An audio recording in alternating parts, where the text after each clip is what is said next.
Pashall's not going to give up without a fight.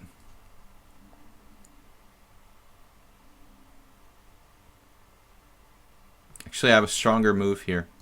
Knight e4.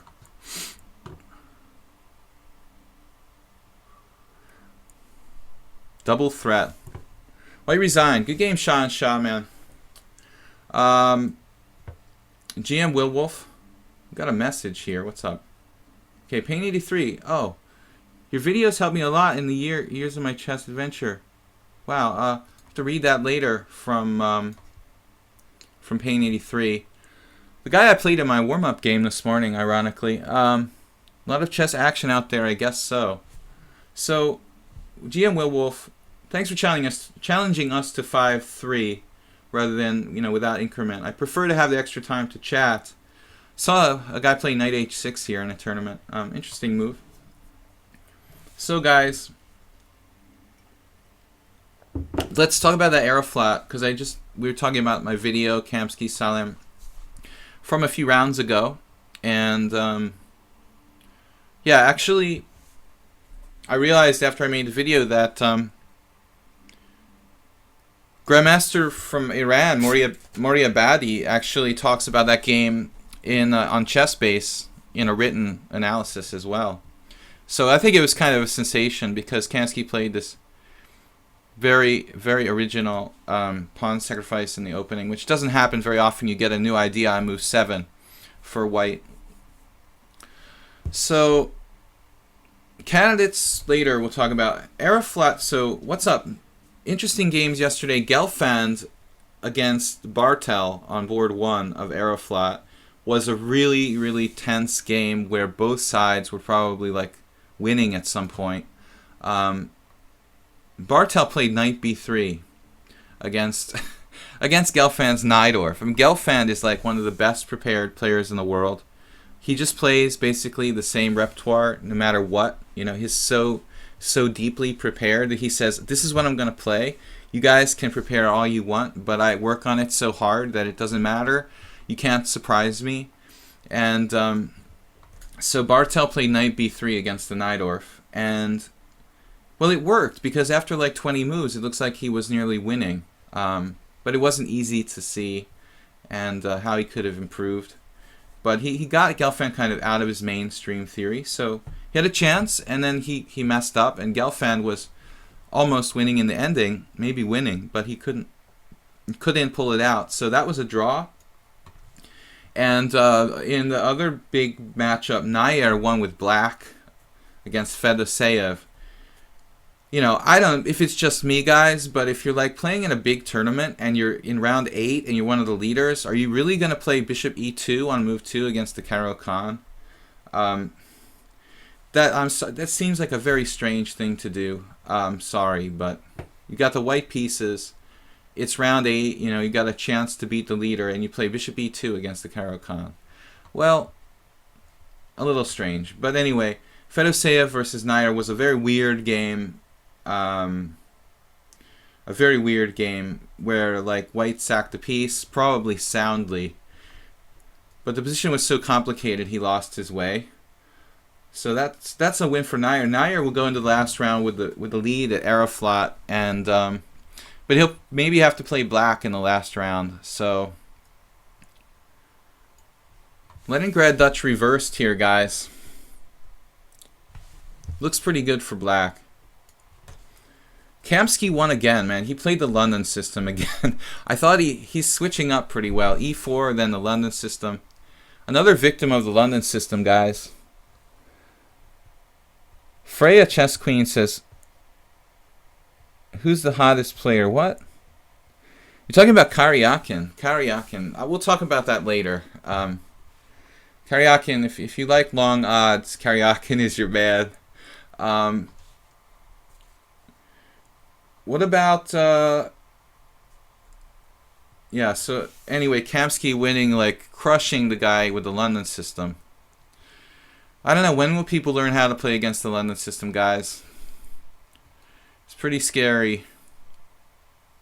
Alright, I should castle here, I guess. F5 could be considered too. F5 kind of risky. So Will Wolf, don't want to give Will Wolf too much of a time advantage. I'm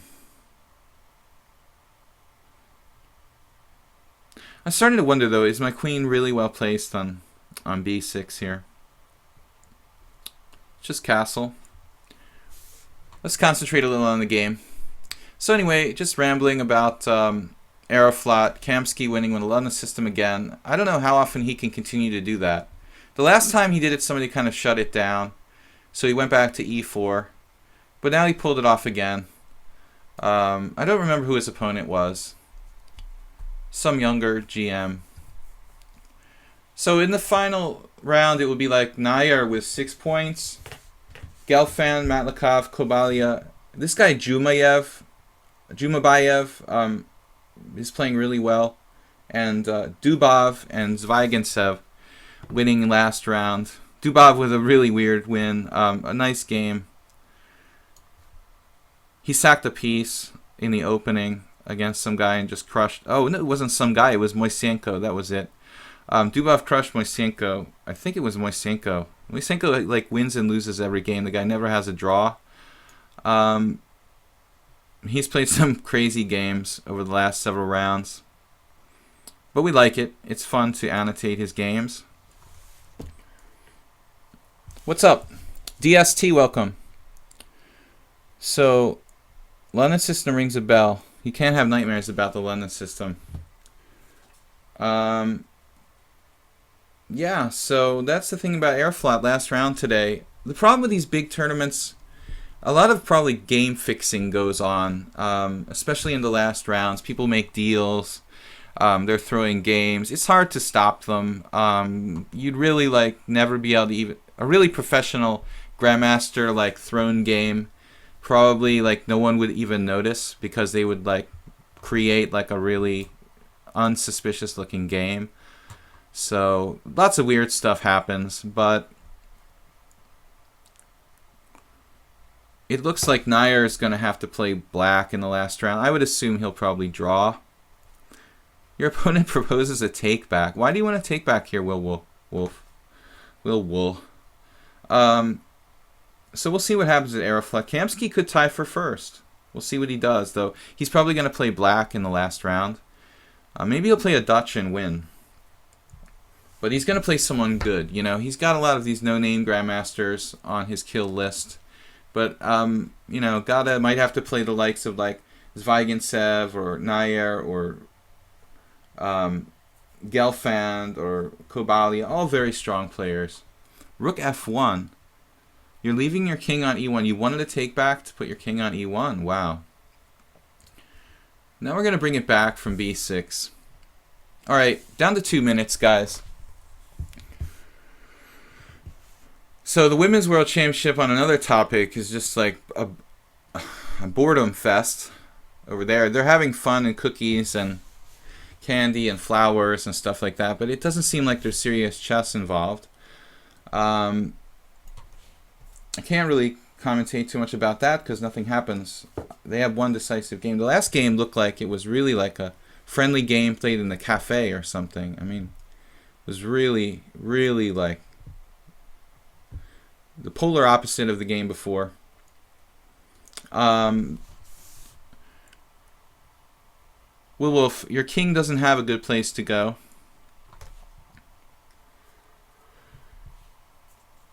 Waiting for, oh yeah, we have to talk about the candidates tournament coming up, guys.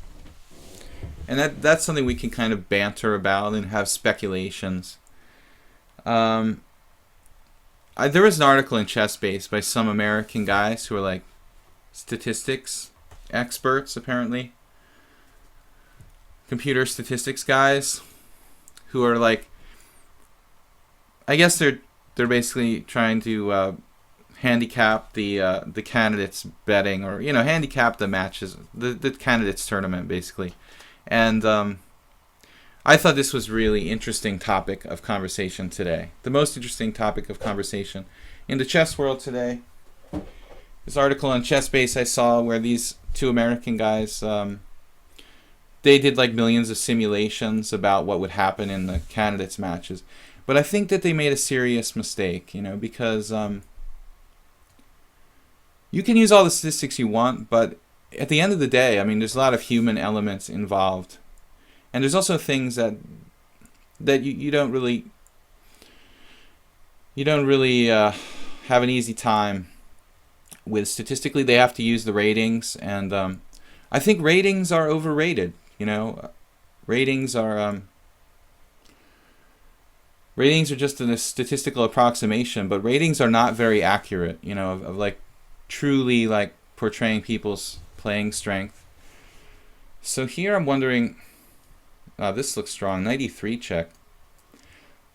Opens up the long diagonal for me, and it opens up the f4 pawn.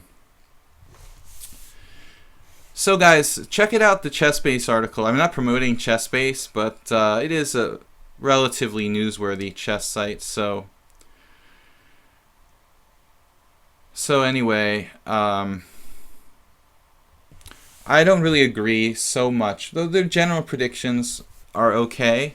There's one major flaw, and of the 8 players, it seems like Anand is getting a really bad deal from these guys as far as his chances of winning the candidates tournament.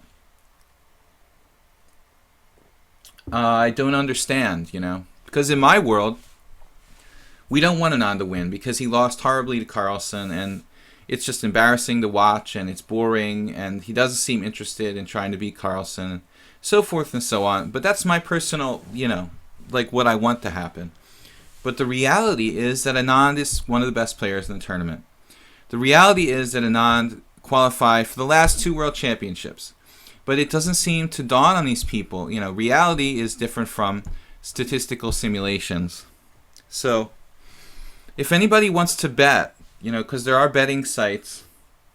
Someone mentioned Karyakin earlier. He's your longest shot, but if you want to put money on the candidates matches, I strongly, strongly recommend you put it on Anand, because you're going to get like very, very, very good odds on your bet, basically. So if you want to have my advice, your best bet for the money is Anand. Anand is getting mistreated by these statistical guys, and also by the odds makers as well. So as much as I don't want Vishy to win, because he's put up so little resistance against Carlsen, the reality of the situation is that Anand probably should be one of the favorites, and I'll explain why. His recent results haven't been good. Okay, yeah, but I mean, there's this is a real relevant factor. I agree, but still, okay, his recent results haven't been great. Is it really? You really think that he's the same chance of winning as Karyakin? I mean, I think you'd have to be smoking crack to think that. It's like crazy. Ratings doesn't mean that much. We got a lot of new challengers: Piles of Anui, Fluffy Cat, Blackhawk, Perfect Champion. Piles of Anui. Let's try this game. So thanks for the game, Will Wolf. What about winning tournaments? Does that factor into the thing? People were like, Giri's like second to third most likely to win. But, does Giri ever win? Has he won major tournaments? Or does he always just finish like third? It seems like Giri is like, what Giri's really good at, it appears to me, besides generally good at chess, is Giri's very good at winning rating points. Like, pretty much every tournament he plays in, he gains rating points, right? So if there's like a #1 player in the world at gaining rating points, it's probably Anish Giri. But actually winning tournaments, I mean, has Giri ever won a tournament of the level of this candidates tournament? Ever? I think that this kind of thing should come into play, like a lot more than the statistical people like want to take into consideration. So if we look at who's won the most strong tournaments, has the experience, has the nerves to do it, the track record, Anand should be like in the top half of the field. I'm not saying he's the favorite to win or even close, but he deserves a better chance than like Karyakin. I mean, they've got him at like 8% chance of winning the tournament with Karyakin. That's insane. I mean, I wouldn't be surprised if Anand had the same chance as like Giri or Aronian, probably more like 15% to win. So that I think is the biggest mistake that's being made in these statistical predictors of what's going to happen in the candidates tournament. I think bookmakers have Nakamura as a favorite, but that's just because Nakamura is everybody's like favorite internet chess hero. So most of the people betting on chess are not professional sports bettors. They're just people who like chess, who like Nakamura. So they're picking Nakamura because he's their home favorite or whatever. But the reality is that Caruana is the bigger favorite. So I think Caruana is like a slight favorite over the field. And then you get to this second tier where it's like Aronian, Nakamura, Giri, and they're saying like Topalov, maybe Topalov and Anand, and the rest don't have a chance. I just think it's like Caruana a tiny bit ahead of the rest of the field, and kind of everybody else bunched together, and then like Karyakin and Svidler who have no chance at all. I don't think there's any way that Topalov has a better chance of winning than Anand. They're all about the same, basically. So that's something interesting. I'm not going to bet. I don't think I'm going to bet on the candidates tournament. It's such a long shot, like whoever you bet on. But 7-1. It's like betting on a horse race, basically. Which betting site are you referring to? I'm only aware of Betfair. I don't know. They said in this article about the bookmakers, quote unquote. So I didn't look it up, actually. I'm just quoting from the article on ChessBase. I wouldn't be surprised if there were 2 or 3, though. Besides, I don't know if it's just Betfair. So I think if you have money, bet on Anand, because you're going to get a good return, a really good return on the times when you do win, which is only going to be like 1 in 7, but it's okay. If you make this bet over time, you're going to make a profit over the long run. So Anand is getting a bad deal from these predictors for sure. Karyakin, they're like, he has 1/2 percentage point less than Karyakin in I don't know if it was the statisticians or if it was the betting sites, but somebody had like Karyakin 1/2 percentage point higher than Anand. That's like the biggest joke I ever heard of. I'm actually like, I'm pretty afraid that Anand could win again. It's like significant enough, I think, that I'm actually sweating a little bit that it doesn't happen again. Another boring world championship match where Anand just goes, collects his paycheck, and that's it.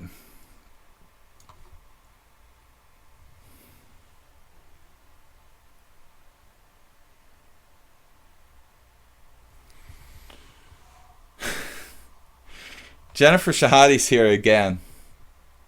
Yeah, if Anand wins, I'm not going to watch a single game, but I'm telling you people that it is a real distinct possibility, and I'm not going to breathe easily until I see someone else actually win the tournament. Caruana, at least they got it right. These guys that wrote the article for ChessBase, they don't have Nakamura as a favorite. Clearly, Caruana is a bigger favorite than Naka. He's much more stable. So too much emphasis on ratings, guys. I have a friend from Yugoslavia, from Serbia, Grandmaster Zlatko Linčić, and I think he summed it up. One day I asked him if he cared about his rating, and he told me, Bill, it's like titles don't mean anything. Ratings don't mean anything. The only thing that means anything in chess is winning tournaments, And I realize that he's absolutely like 100% right, ratings are overly inflated in importance, and titles as well. So who's won more tournaments than anybody in this field?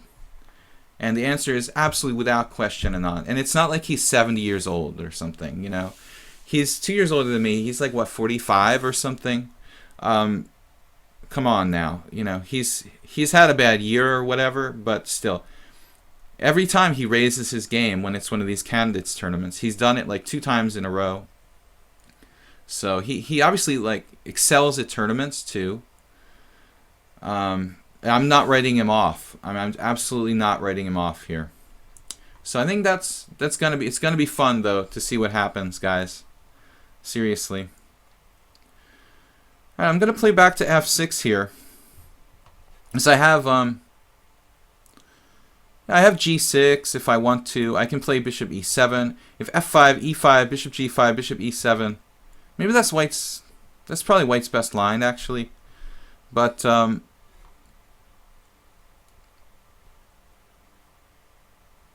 rook c1.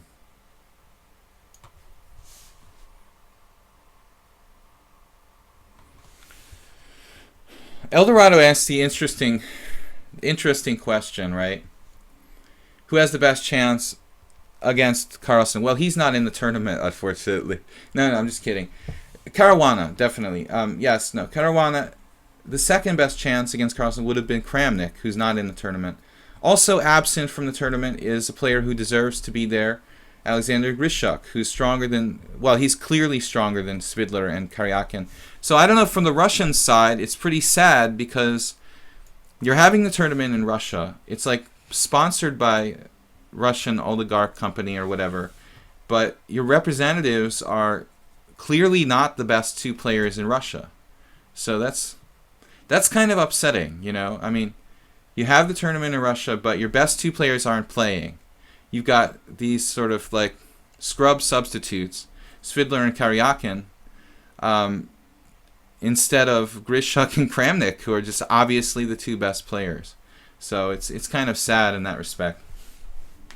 No disrespect intended to Svidler and Karyakin, but they're just not as good as they're better than me, but they're just not as good as Grishuk and Kramnik. I'm sorry. This move was probably a mistake. Bishop b5, though not a big one. I don't really want to go for the bishop pair in this position. So this bishop b5, well, it's kind of a waste of time, I think. Okay, having said it, it doesn't matter that much, I guess. I don't really want white to play bishop g5 here. The odds at bet win, the b win, so there are b win, okay. Anand 9, what? Okay, Anand 9, Giri 5. Favorites are Caruana Aronian at 4.5. So Anand, I'm telling you, man, if you want to get money for your bet, then Anand is the guy to go with, dude. Yeah, Karyakin. Well, Karyakin, if you like the long odds, you know, it's kind of like betting on the dark horse in a horse race. You're gonna get your money's worth in terms of odds. So yeah, I think that it all should be pretty close, though. Anand should have better odds, so you're getting a really good bet with Anand. Bishop d8 here. I don't want you on the 7th rank. So that's from King's Gambit Forever. He's checking B win. I'm sure there's more than one site where you can bet.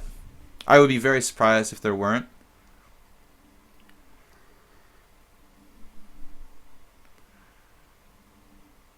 It's going to be fun, though. Aronian, I've been disappointed by Aronian in the past, but you know, I feel kind of burned.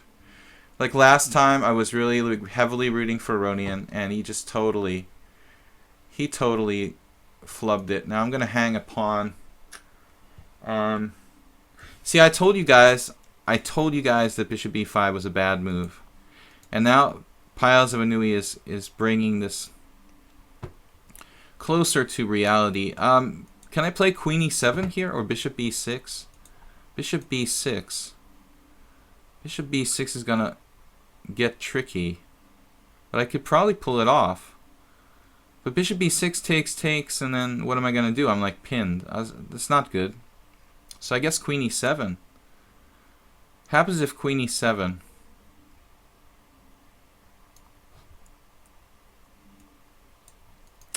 So anyway, that's the funniest thing to talk about, the candidates sports betting. But dudes, whatever. Anand's had a bad year. He doesn't deserve to be in the bottom 4, bottom 3 of the field. There's no way you can lump him in with like Svidler. That's ridiculous. He's like the defending like candidate, and 2 times back to back. He's won more tournaments than a lot of those guys combined. I mean, rook c8. Wow. Okay. I'm getting out of here, you know. I am getting out of here, guys. I think we're okay. I think everything's okay for black. We're up material. We're pretty compact. I said we're up material. We're not up material. I felt like I was up a pawn. We're up the bishop pair. You know, it's material. What's up? So, what is Svidler missing? Well, he's doing too much chess commentary, right? He's like me, but just better. I think this Svidler, you know, he's focusing on other aspects, you know, commentating a lot. And I don't know, maybe he's not, you know, he's not like as much of a killer instinct as some of the other players. Maybe he's too nice a guy.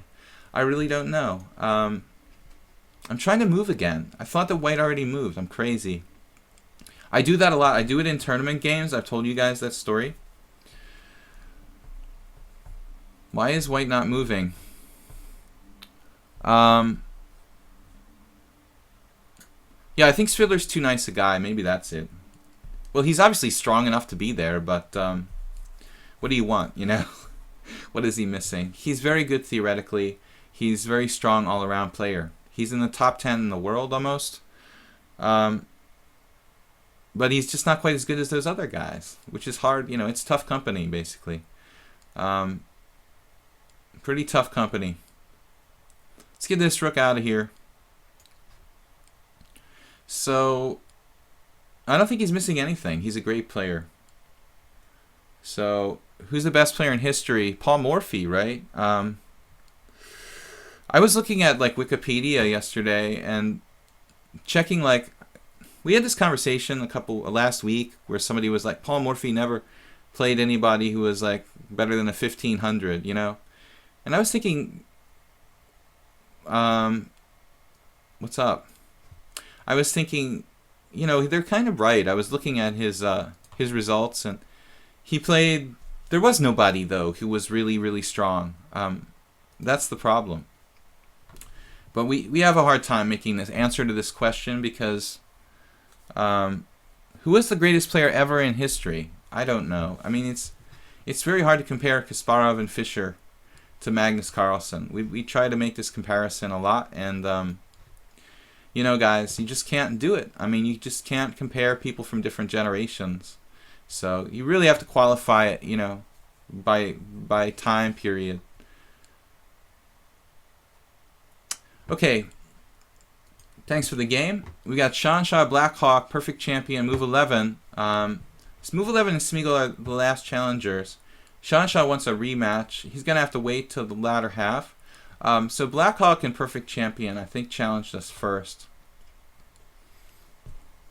Let me get a drink of water, guys. I've been talking nonstop.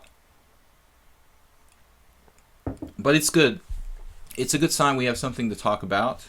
Interesting. Other than the Women's World Championship. Nothing against women chess players, but this match is not interesting at all. A tiny bit if you like the Open Roy Lopez, maybe. A couple interesting games there. Paul can't be more than 2,700. Yeah, I agree. But like nobody else was like. The problem is there was nobody else like that was 2,500. Yeah, probably like Leventhal and Adolf Anderson were like 2,450 FIDE, and Morphy was like 2,700.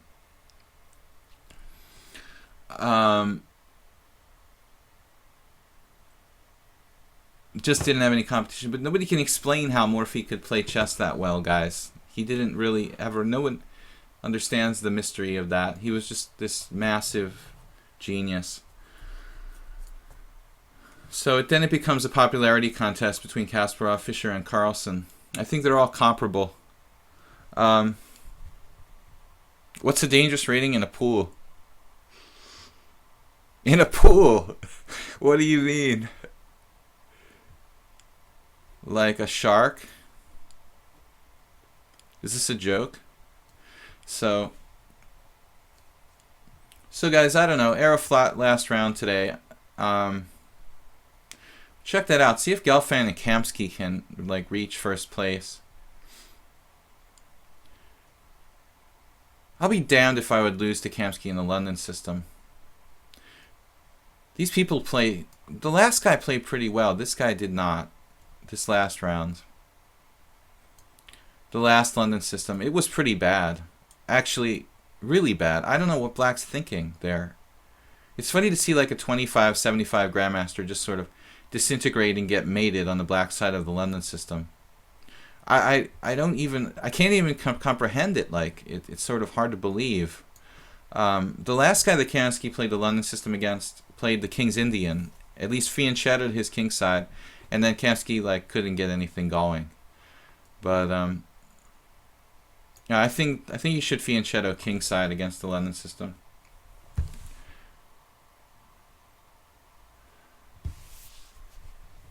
Welcome for the game, Piles of Anui.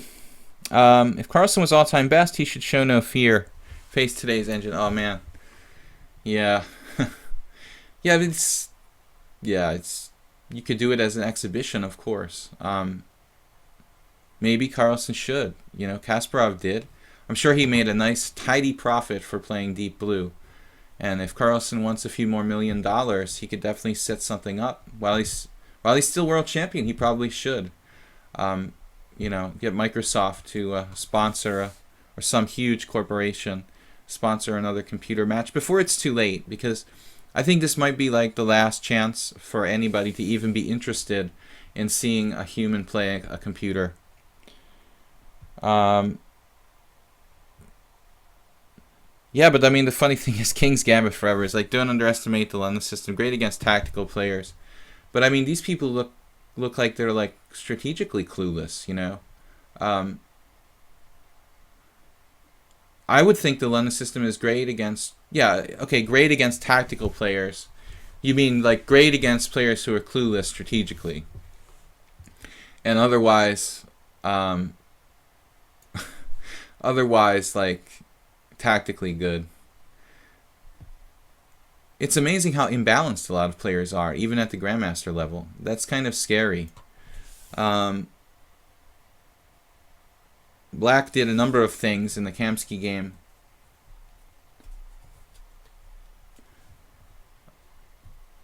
I would be a little nervous, like Black was like losing on purpose if I was playing in the tournament. It looked pretty horrible. But I don't think anybody's throwing games. Maybe. But you would probably do it less overtly if you were. Black played too bad for that to be a thrown game, I think. You would make it look better, basically. So here are our e7 pawn.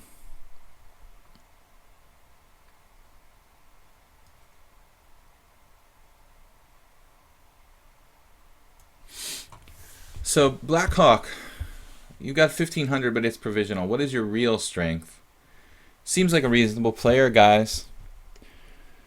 Go professionals can't even beat engines anymore, so yeah.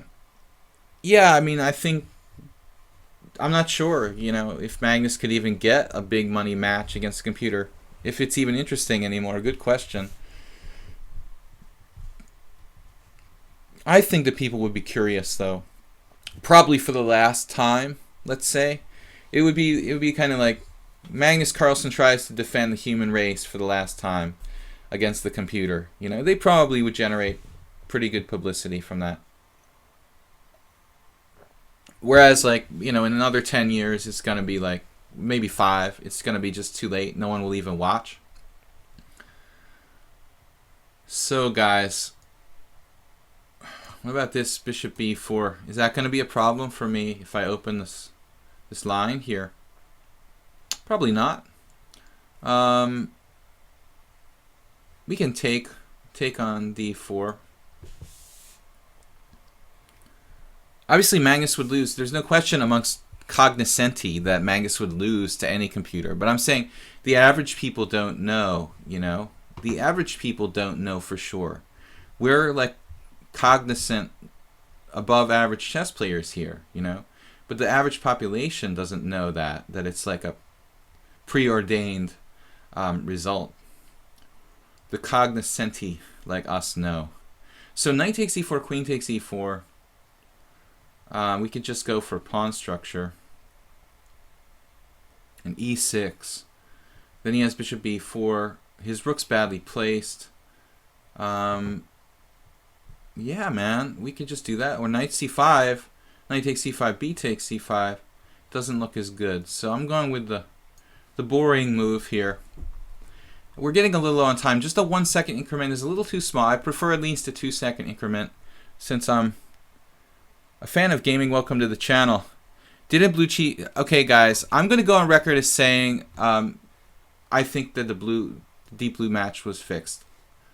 I'm going to go with the Ian Rogers side on that. But look, you know, I have no evidence. It's just my gut instinct. I mean, I think that there was some suspicious stuff going on there with Kasparov and deep blue. So I have no way to prove it.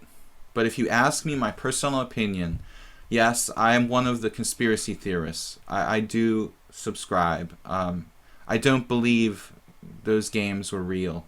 But I'm not going to like continue to talk about it for years. But now that you bring it up, yeah. But this is a different time. And there's no question now, you know. Nobody needs to help the computer. So I think there was something weird about the Kasparov deep blue match. Definitely. Why would Kasparov play that totally ridiculous Caro-Kann thing? Doesn't make any sense. So, yeah, well, I'm not surprised you saw a documentary because I had that suspicion at the time. And I'm sure I was. I know that Grandmaster Ian Rogers also had an opinion similarly. But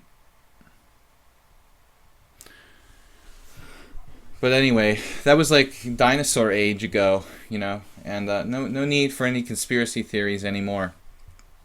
So Black Hawk there, yeah, you have to take with the queen, and I think after e6, you're in a bad strategic situation, but it can be defended. You've got the c file, maybe bishop b4. Kasparov also played, yeah, but you shouldn't be playing the Sicilian defense probably, or the Caro-Kann. Obviously, you know, it's a computer. You should be playing e4, e5, I guess,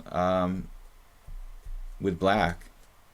So Kasparov's normal repertoire wasn't to play e4, e5, but he could certainly have learned, you know, for the match. So you don't play Sicilian against a computer. But Caro-Kann is even worse in a way because you got so little space.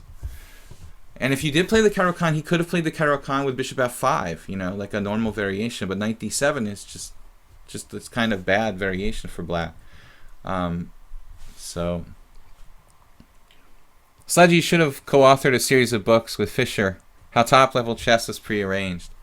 Yeah, I told you earlier I played one of the suspect moves according to Fischer, King e7 against Alex Yermolinsky at Foxwoods. So what's up, guys? Sean Shaw, Perfect Champion, Move 11, Smeagol, Rose Junkie, Fluffy Cat. Fluffy Cat, you dropped to the bottom of the list, but I know you're in the middle of the list. Perfect Champion is due to play, and Smeagol, Move 11, Fluffy Cat. Guys, welcome to my channel. Check out my YouTube videos, Video Chess Training. On YouTube, we put a video up yesterday, and it's a Kamsky game. We're big Kamsky fans now. I'm glad he started playing again. D4, knight f6, c4. I like it when Kamsky plays e4, not just the London system. Play somebody good. Everybody's good. It's all relative. Unfortunately, Lee Chess doesn't have as many title players as some of the more established sites. But I'm not here just to show off and showcase my skills. I'm here to teach you guys. Perfect Champion. Did you play this against me before? Somebody played this against me recently. Bishop e4 check and bishop e7. So we're just transposing by a fancy move order to move 5 in the Queen's Gambit. Bobby Richards says it's not my birthday. Happy birthday, Bobby. Oh, you're talking... Is it Fisher's birthday today? You guys serious? Is it Fisher's birthday today? Is that right, Jennifer Shahadi? Did not realize that. Like Bobby Richards is like, it's not my birthday. No, the other Bobby. You know, the one who was like world champion. Guys, do we want to play the IQP? The Bobby. It's like the Donald, but he's the Bobby. E takes d4. History repeating itself is a common theme now with Donald Trump running for president, comparing him to dictators or whatever. But history repeating itself is applying to Anand, you know, qualifying for the candidates. It's like those statistical guys, they forgot about history repeating itself. I don't know how you can diss Anand when he qualified for the last 2 candidate cycles, and it's not like it was 4 years ago, guys. It was last year and like the year before that, you know. Oh, he had a bad year. A bad year? A year is a long time. Geez. Try like playing online poker and having a bad year. Having a couple bad years is possible, and you didn't do anything different, you know. A bad year means nothing. It's like statistically irrelevant. So I don't know, guys. Bet on Anand. Bet on Anand. Put your money on Anand, because okay, Karyakin's good odds too, but Anand getting totally dissed by the odds makers. I could just see it happening again. He's such a good tournament player, and people have respect for him. Is the stream up for you guys? Will you post video analysis from the candidates tournament? Live commentary? Oh, good question. I mean, I'm definitely going to do like videos about the games, but live commentary, I don't know, man. I wonder if the Russian oligarchs will like sue people or try to sue people for like intellectual property or something. Bishop takes d5. Isn't that like, oh man, this is losing for black. This is a classic trap. It's like computer. Bishop takes d5. Caruana is better now. Of course, Caruana. Having read Sue's book, it says, The Music Dan, it's inconceivable that Deep Blue could cheat.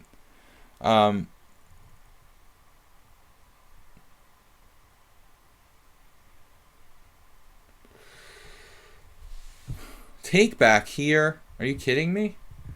Can't give you a take back for that. Perfect champion. It wasn't like a mouse slip or something.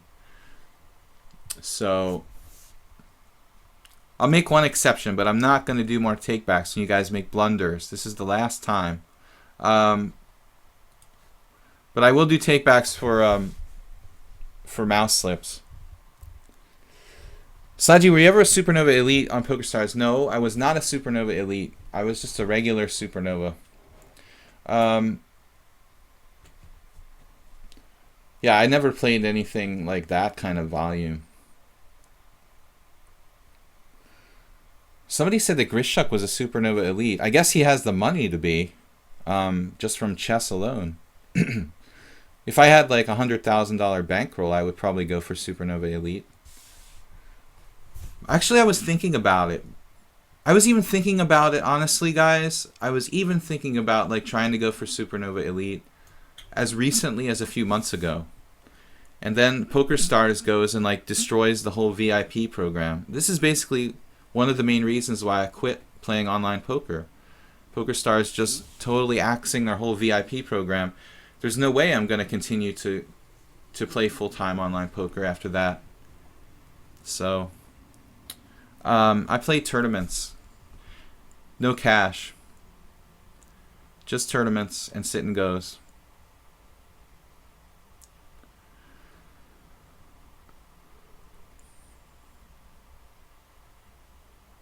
But actually, I made it to Supernova playing sit and goes. Then I reduced my volume and played just MTTs. Online poker is kind of boring. Well, it's especially boring if you play cash games. In my humble opinion, I probably wouldn't have. I would have quit poker long ago if I had played just cash games.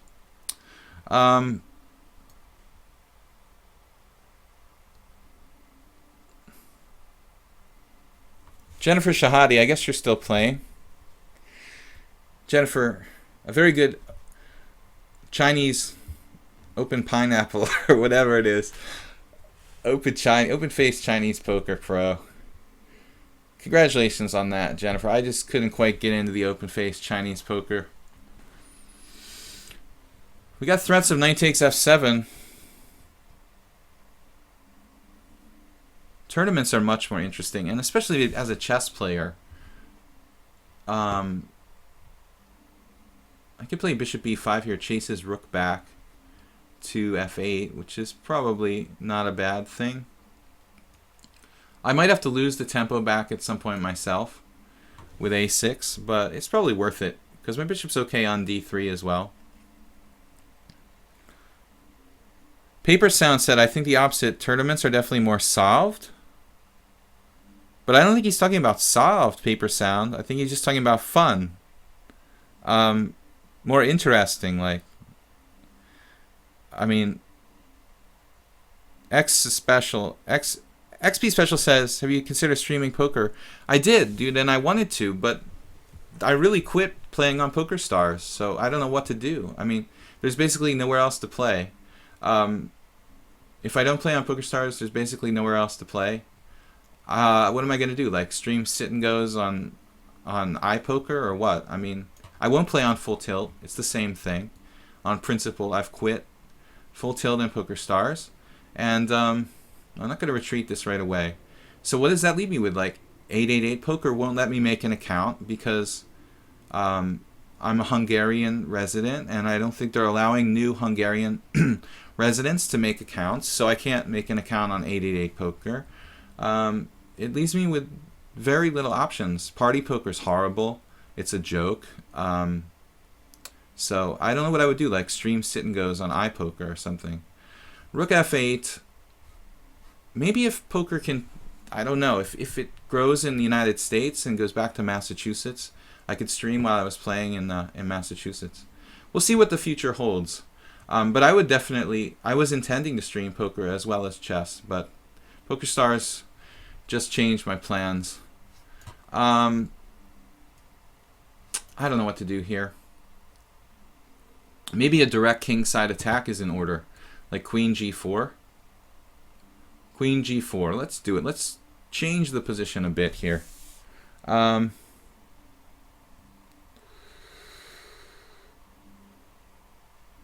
Richards says, I enjoy a cash game at a real table. Yeah, me too. I play every week at a home game. It's a strong home game with several. Usually there's several like kind of middle level pros, but not always. There's Omaha too. We play like mixed games, so I'm not an Omaha. I'm not really that good at Omaha. I never studied the game that deeply, so I tend to lose money in Omaha. I try to avoid big confrontations in Omaha poker. Bishop g5. Last week in my home game, I lost a massive pot in Omaha with top set, and it was just kind of a nightmare. You flop top set, and The guy may or may not have like the nut straight. There's a lot of dead money. It was a very, very unpleasant situation. I'm terribly unlucky in Omaha. So, but I do like playing. I like playing live. I like playing cash live sometimes, but I'm not that strong in cash as I am in tournaments. Sludgy, would you fold pocket aces on a board of ace, ace 10, queen, king, 4 clubs? You're obviously talking about Hold'em, right?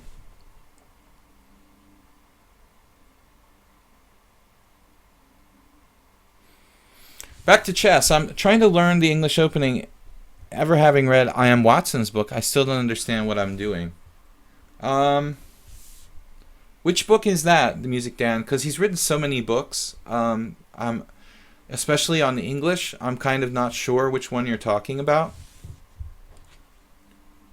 His books span like generations. Where is actually Scheveningen usually comes late, guys.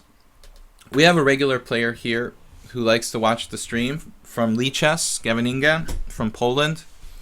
And I wanted to give him a recommendation about what to study in the Roy Lopez. He asked that question earlier. Jennifer Shadi asked if I like rounders. Well, yeah, it wasn't a bad movie. Well, I mean, in the time when that movie came out, I was not, that into poker.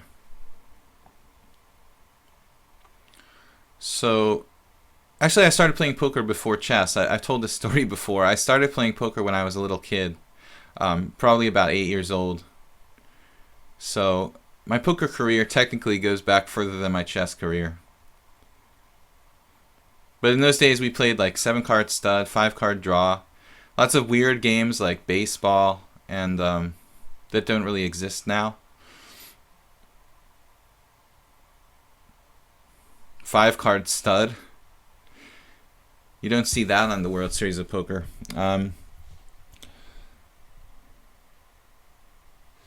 Bobby Richards, I play Texas Hold'em 340 spread. State maximum without it being in a casino. Wow, you mean it's like in a poker room or like a home game? Which state do you live in? Bishop f6. Bishop f6. That's interesting. So f5 kind of looks like pretty much logical.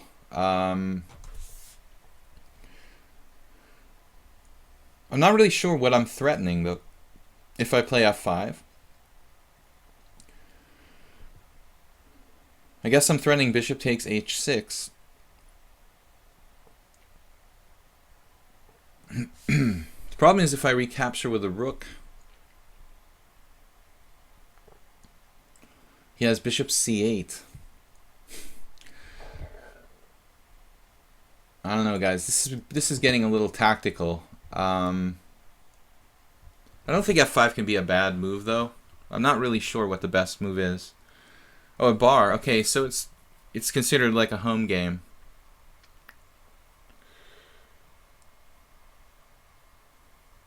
So, nothing like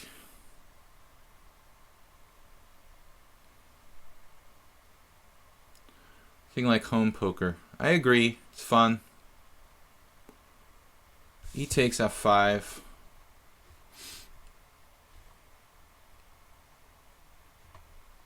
I kind of lost my temper when I lost a big pot last time at the home game. I was sorry for that. I shouldn't get angry when I lose.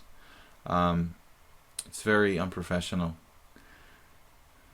E takes f5. I don't see rook takes working after bishop c8. So unfortunately, we've got to take with the queen. Can you recommend an opening book? Liberian. Well, now when you say recommend you an opening book, are you talking about like you want to learn modern theory or you want to learn the principles behind the openings? There are two different things. I can recommend older book that teaches you like really good opening fundamentals.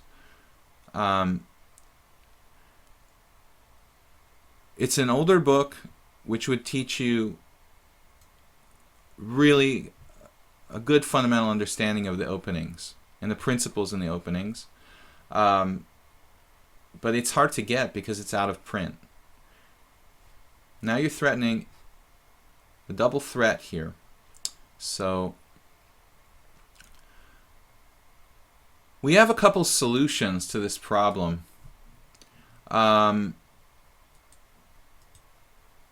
He's threatening mate, and he's threatening my bishop on b5. We can play queen f3. I'll think about it, perfect champion. I'm not up any material, and you're threatening a double threat. Queen f3 seems to save the material.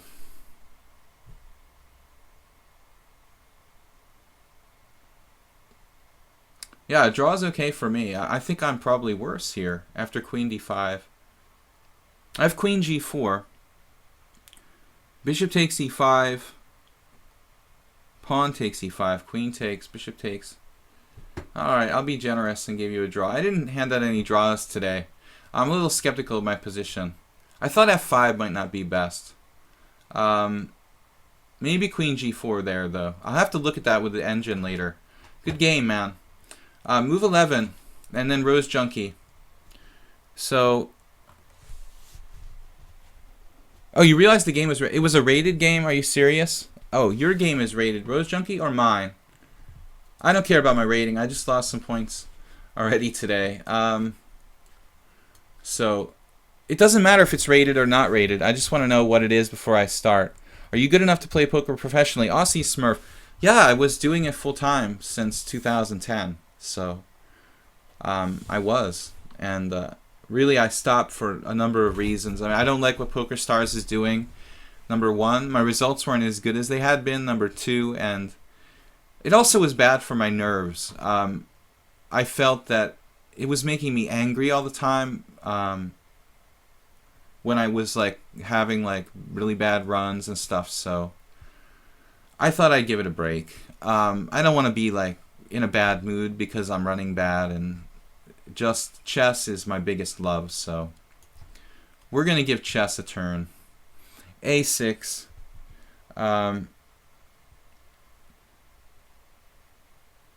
So mastering the chess openings. Back to the music, Dan. Mastering the chess openings. Okay. This is covering c4. He was asking about a John Watson book. I don't know, but I can research it for you. But you have the book, correct? So you're saying, Music Dan, you're saying you have the book by Watson, but you're not like really able to learn from it. You feel like you're not really learning from it.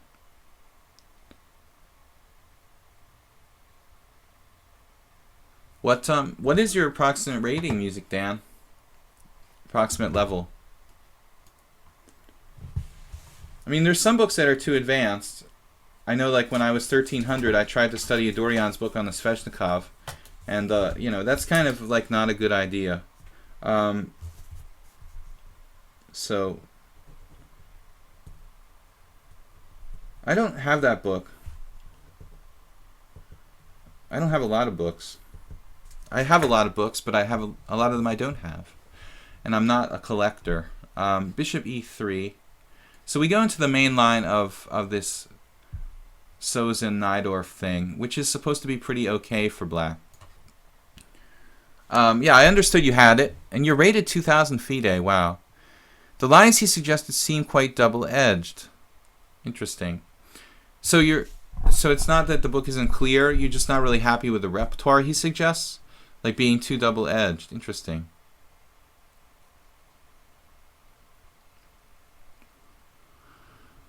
I think there's no question that John Watson is a good opening book author. He has a lot of experience. Very analytical. I never met anyone in my life who liked the post-mortem more than the actual playing the game until I met Watson. He seems to prefer post-game analysis to actually playing.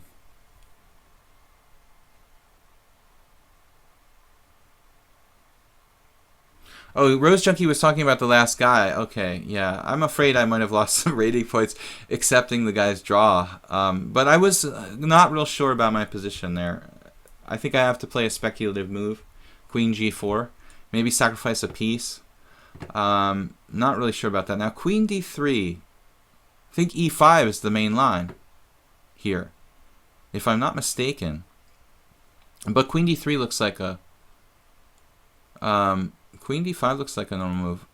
But actually, I'm not sure, because White played A3. No, A3 looks like theory. I'm sure this has been played, but I think the queen puts... You know, you put your queen on this diagonal here. And, that's sort of some tactical stuff for me, isn't it? Move 11. I'm not sure if this is really sound or not. It might be like an established pawn sacrifice. But I know that trouble often arises for white in this variation because I do play the Sozin with white. So I've seen the bad things that can happen. And I normally prefer to try to get my queen, you know, like, well, maybe E2 or F3 and over to H3. I'm not sure that's going to happen in this variation. In other variations, you only lost 8 points from the draw. E5 looks familiar. Yes, Music Dan, E5 is the main line instead of Queen D3. But black has a good score. That's like, I think that's the position. Is A3 a mistake? B5. Maybe E5 instead of A3 right away. No, it's got to be A3. That's got to be theory. Like Kasparov short, maybe. Black blockades the passed pawn on D6. Variations like that. So, okay, now you do E5.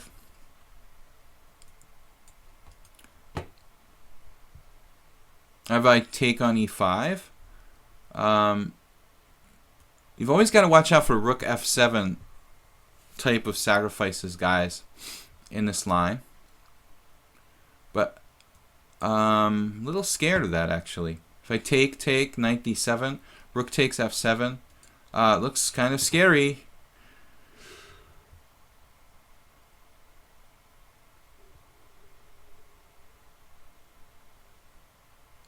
I guess I could play knight D5 if I had to. The queen on D3 attacks H7. So there are variations where that didn't exist before. Where I take on E5, he takes F takes E5, I play knight D7, and now he has rook takes F7, king takes F7, queen takes H7, sort of trapping my king in the middle of the board. So we do have to be aware of that. I'm a little bit worried that could happen here. We could play knight to D7.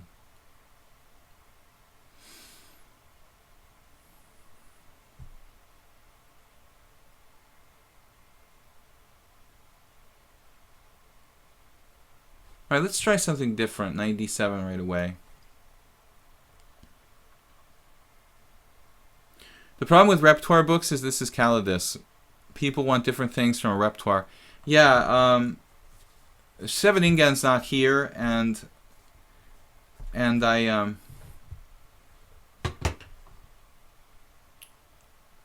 oh, maybe I'm not really sure what's going on here. Yeah,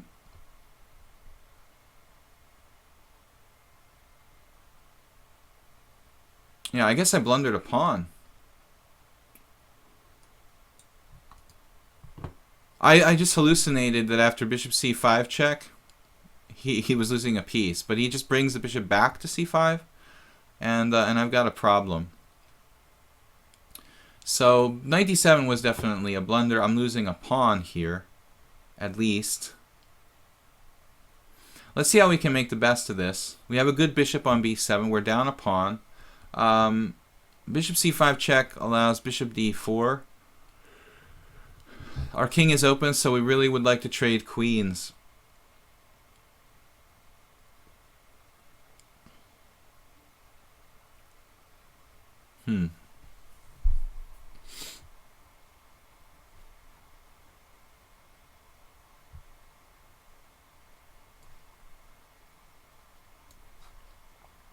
I don't know, guys. Looks like move 11 tricked me. I tricked myself. We'll have to look at f takes e, d takes e, f takes e.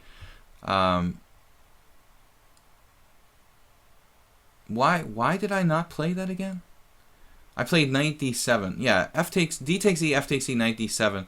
Rook takes f7. I have to check that, guys, a little bit later. This variation, I'm down a pawn, and I don't know that I have enough compensation for it. So we made a little mistake. Queen g3. Yeah, we can't let him keep queens on the board. Like 100%. That cannot be allowed. And we're not just down a pawn. I mean, we've got to watch our b5 pawn too. He could actually be up 2 pawns here. So this looks pretty dubious. Move 11 played us once before. I think like a few weeks ago. I actually made a video about that game. I wasn't sure how strong he was. Bishop c5 check, bishop d4, knight e5 wins back the pawn, question mark. There was a problem with that line. There was a problem with that line. Queen g3 check. I might have like mated, right? I get mated. Or knight g6 I have to play and I lose a piece. But good try. Good try, Sheppy. Yeah. Queen g3 is strong. I know. That's what I saw at the last minute. Is it really true that humans are still better in positional understanding? I don't think so anymore. In the true sense of understanding, we might be better, but they have something that like compensates now. The computers became more positional in style, and I think somewhat, you know, influenced by, what am I doing here? b4? Not sure that b4 really helps my case. Yeah, bishop c6, anything, I guess, is better than just dropping a pawn or weakening my structure more so. Bishop c6. Do I have other better developing moves? Bishop a6. I don't like this position, guys. So, well, I didn't really pay enough attention to this game. We're totally lost. Pawn down for nothing, basically. So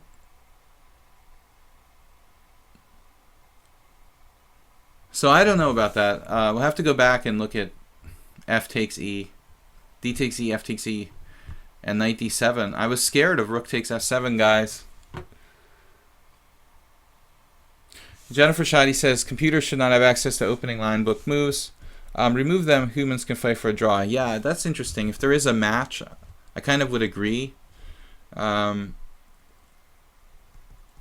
you want to have a fair, quote-unquote, fair match between a human and computer, yeah, removing the opening book would definitely kind of... We have opening books too, though, you know? So it's just not as crystal clear as the computers.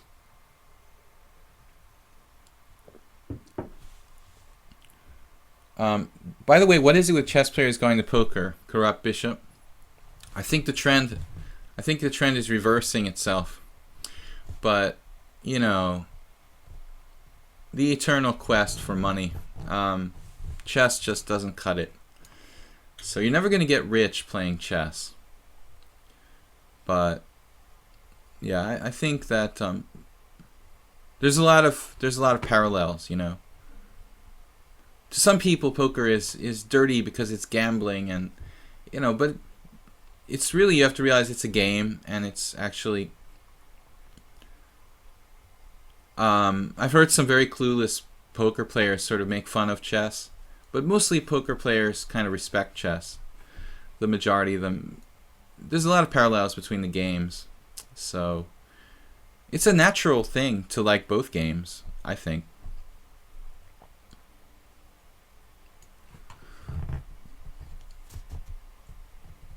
Gamers tend to like games. I mean, people who like to play games like to play games. They like more than one kind of game, you know. So that's why. A game is a game. It's not like, going from, you're not going from chess to accounting, Shouldn't be surprising at all. Perfect champion. Okay.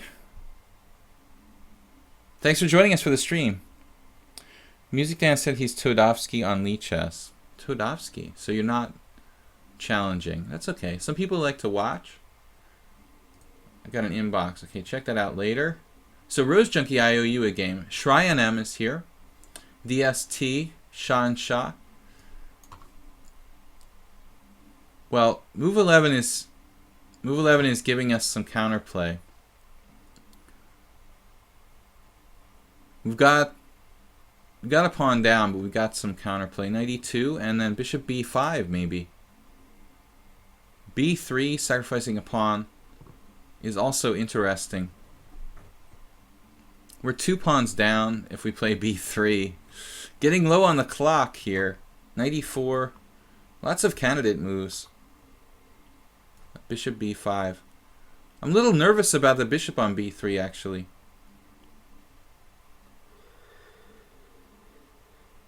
How about just developing a piece? What about ever happened to that? Whatever happened to developing pieces, guys?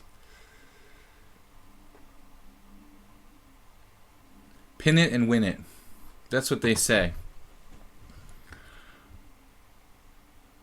If I could develop another piece with rook d8, I'd probably have good compensation.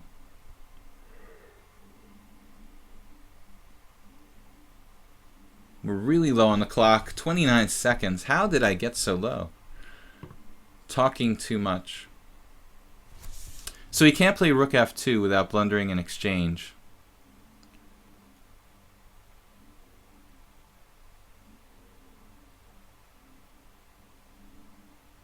Looks like we have pretty good comp. But I don't think white is any immediate danger of losing the game. Knight e4 allows rook d4. So here I think we go for the file, we go for the development. We've got a pawn down, but we're active.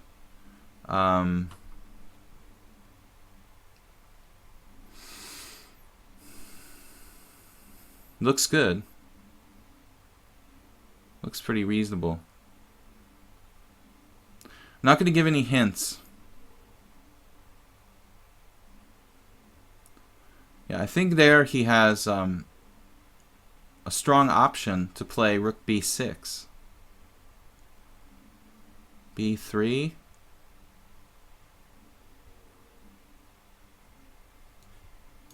Well, I got my clock down a little bit too low here.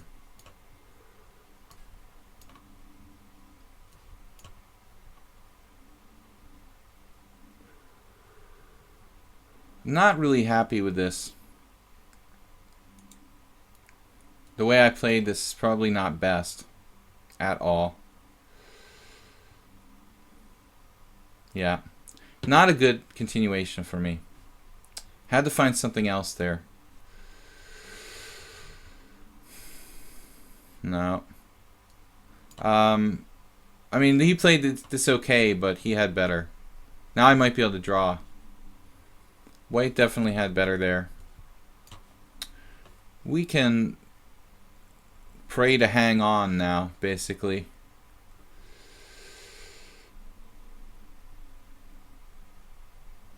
He could play b3, and he's up a clear pawn. This c3 gives me a chance to win it. So even now, white is slightly better. Maybe I can hold this, but we made a terrible error in the opening. Not a lot of room to make mistakes in hyper-modern openings like the Sicilian. One little mistake and you're like a clear pawn down, basically. The more hyper-modern the opening is, the less your margin for error, I would say. So especially for beginners, that's why I really recommend playing like classical stuff. Okay, draw is good for me. Thank you for the game move 11. I feel like you were a little bit swindled there. You should have won it, but not easy with a limited time. So, Filthy Bishop Smeagol Shryan I know you're waiting, Sean Shaw, DST. All you guys have been waiting. I'm trying to get to all these guys. So we're gonna play Smeagol, DST, Shryan, Fifthly Bishop. I don't have a good list in terms of like who. I'm just kind of estimating who challenged first. By the way, Honorary Citizen says Sean Shaw don't hog every day 2 games, but he comes right on time. Honorary Citizen, he's always here first. You know, he's waiting like 10 minutes before the stream starts, so he's very faithful. If anybody deserves 2 games, it's Will Wolf and Sean Shaw, because they're really waiting like right before the stream even starts. If we can afford to squeeze out 2 games for somebody, it's for one of those guys. Perfect Champion, welcome for the game. Smeagol, 1900. That's solid player. Okay. Trying to play 2 moves in a row again. Guys, check out my YouTube channel, Video Chess Training. We put up a new video yesterday, and it's a great Kamsky game. It's not the sharpest game in the world, but I think it's very strategically instructive what he did. He basically wrote a plot line for himself and followed it perfectly from beginning to end. It's like a conceptual way of winning a chess game, and then perfect execution from Kamsky, no less. Music Dan, is the modern that bad? Well, theoretically, you know, they're kind of like calculated risks. All hypermodern openings are like calculated risks. That's the way I would put it. Some are more extreme than others.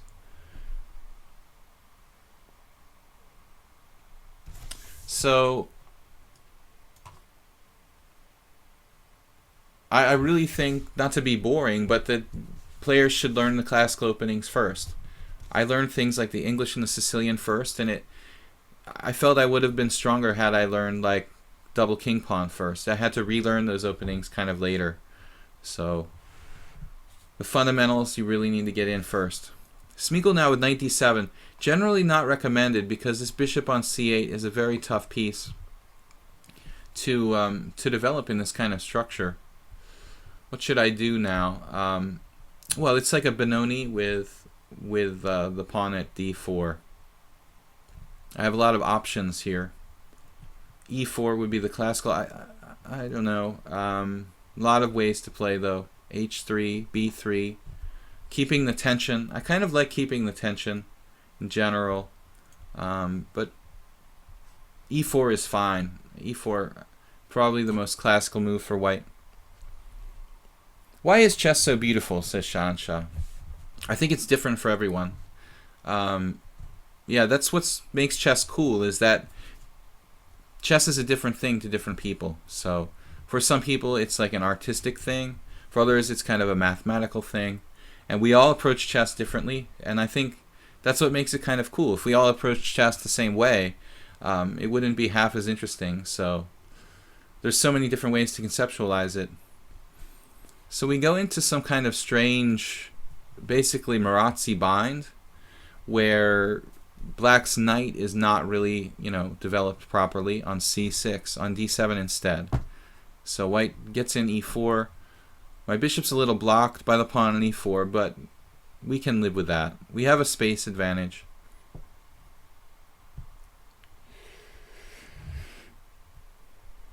Will there be a new video today? Very possible I'm going to put up a new video today, Liberian. We'll see how it goes. I think today may be doing that. Yes, I would say there's a likelihood of like 70%.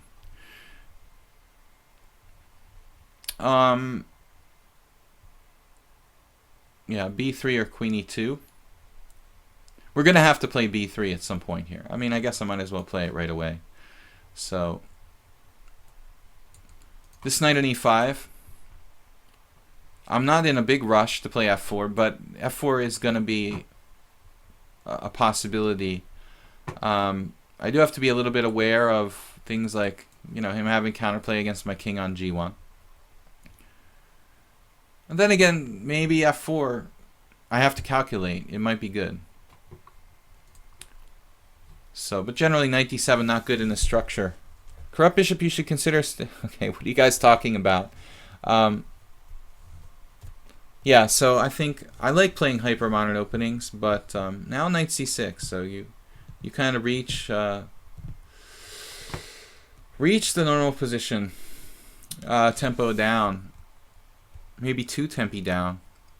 But I've played e4, which blocks my bishop on g2, so I don't have like the liveliest position in the world. One possibility, I could play knight takes c6 and then e5, but I played that recently in a game not that long ago here, and I was a little bit upset by how disturbing that pawn on e5 really is to white's position. It felt like the pawn on e5 can be a pretty relevant factor in the position. So maybe I'm not going to go with with knight takes c6 and e5 here. I'll go with a solid knight e2, backing up my guy here. I could also play knight c2. Knight c2. Knight takes e4. Knight takes e4. Oh no, he's got, yeah, knight takes e4, knight takes e4, bishop takes a1, and the knight on c2 guards the bishop, guards the rook on a1.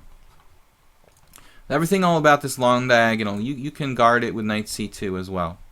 Then the prophylactic, the Karpovian h3, which allows me to play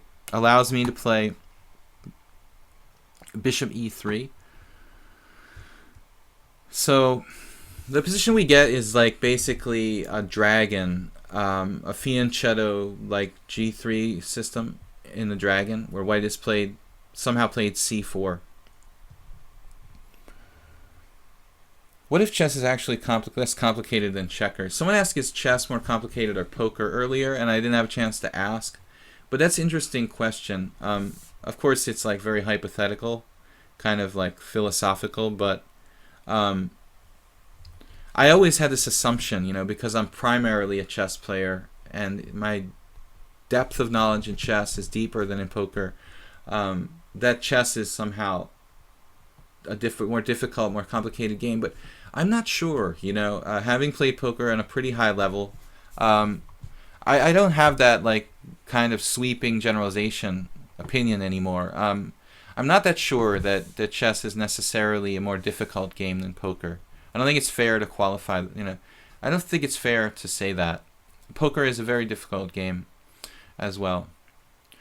I don't think I'm going to be able to stop him from playing b5, honestly. I think it's just a question of how I want to. I don't want to play a4. I mean, I could play a4. Maybe it's a reasonable plan. He is very restricted here, but a4 is quite a weakening move. So it's not absolutely essential to play a4.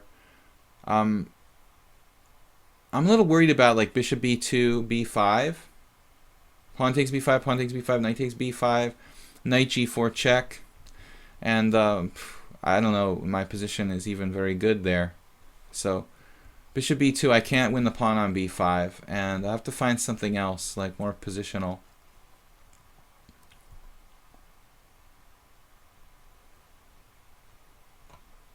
Okay, we're going to try it. Maybe we have another solution here against Smeagol.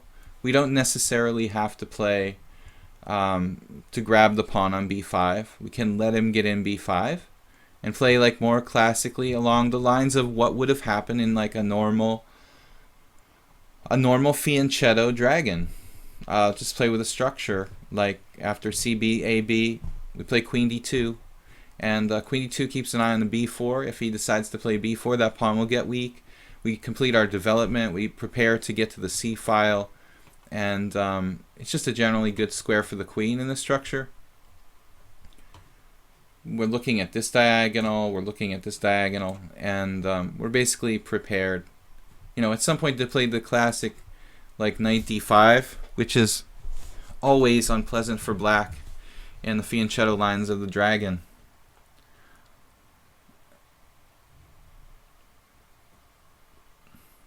98, that's very passive. So we're just going to kind of ignore that for the moment and look for tactics, I guess. I don't see anything. There's no glaring weakness. E7 a little bit, B6 a little bit, but everything's protected, and we can just develop our rooks here. It seems like rook development is best.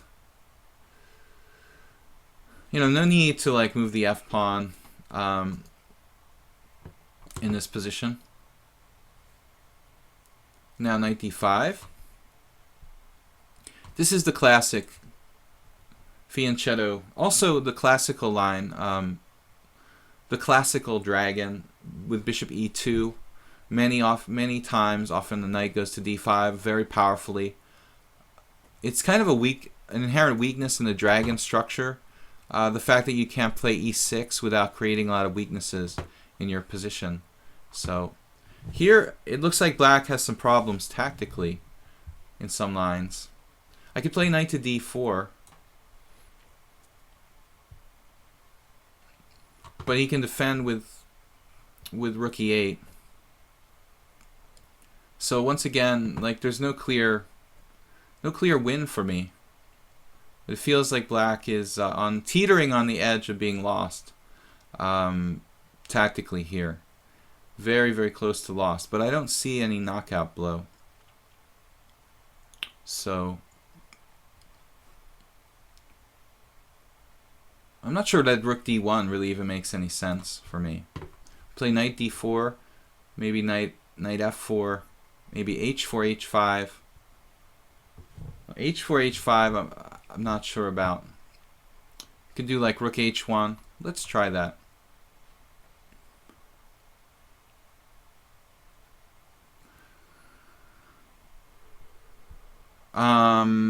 Yeah. Now he did rook e8, so we can do h5.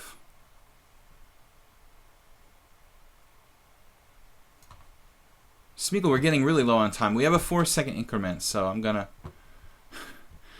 just rely on that. Guys, welcome to the stream. We're playing on Lichess. My account is Sparklehorse on Twitch. It's Slaggy, and we're hoping to get our rook to the H file here. Dude has a fork on D2. Smeagol threatening forks. It's okay. You can win the pawn on H5. I'm not really worried about it. So we bought ourselves a little time along the C file. We have to recalculate what we're doing here, because honestly, I think I'm going to change plans.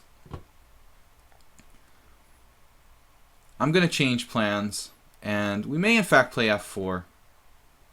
It looks a little scary, but we're going to the C file.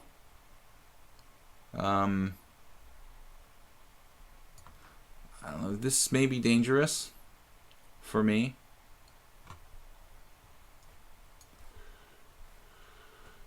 Hopefully I have enough time to like rearrange my pieces around my king with bishop f3 and king g2 before anything bad happens. Okay, just the time. Bishop f3, king g2, and I think white's a little better. But I guess black's okay here. He's more or less held his own. Good game, Smeagol.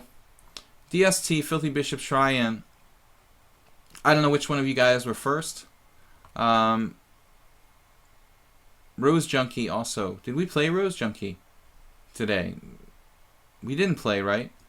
I'm going to play Shryan. I don't know which one of you guys is first. I'm going to play all of you before the stream is over for sure. So Shryan, welcome to the stream. D4, knight f6. So guys, we're streaming for another 40 minutes. We'll definitely get to all the current challenges.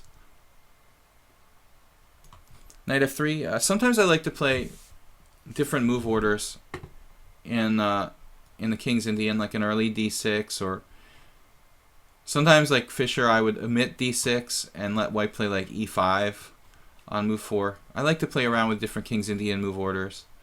This is a very solid setup now. b3 without c4.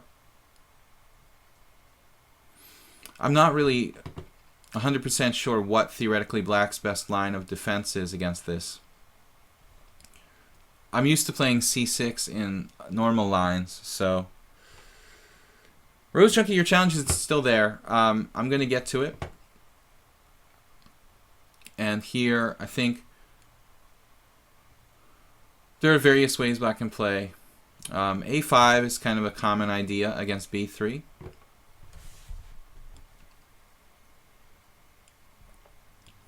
But white is white, so white should have a little something. This looks like a system like Kramnik would play lately. Very, very solid for white. You know, hard for black to get an advantage or try to play for a win. And white can keep a little edge, and if it's a tactical player, you kind of take the fun out of the game. Avoiding double-edged positions. A4 wasn't what I expected, but it's certainly a reasonable move. Not the most common response, but positionally, I think A4 is okay for white. So now we have to change path a little bit. I could even play B5 here, but I guess it's pretty double-edged, B5. Interesting though. Let's try to play a little more soundly, I suppose. Bishop F5 allows knight H4 type of stuff. I don't know. I'm looking at knight H4. That's often a problem. Maybe I just play D5 and transpose. I had a game similar to this, even a tempo down. I had a game similar to this last year in Hungarian Team Championship. What are your plans for candidates coverage? Oh yeah, we didn't really talk about that. Well, I'm definitely. You guys brought up an interesting point about live streaming. I have to check that out. Maybe I could go over some games while they're being played live.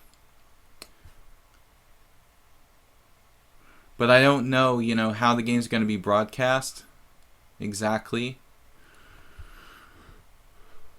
Kind of hard to do it here on Lichess. I also stream sometimes. I have streamed before on the Internet Chess Club, while playing on the Internet Chess Club. So that's something to think about. They usually broadcast the games. Technically, you can't copyright chess games. This has been this has been a legal battle with a lot of chess sites trying to sue each other because they said that they're my chess games. You can't broadcast that. It's my property. But the honest truth is that legally, you can't copyright chess moves. So chess games can't really be like people's property. So theoretically, legally, I could like commentate live on games, but I just don't know how logistically I would do it. I'll have to think about it, guys. We've got a little bit of time to think about it. I mean, I could just go to the site myself and bring it over here to an analysis board on Lichess.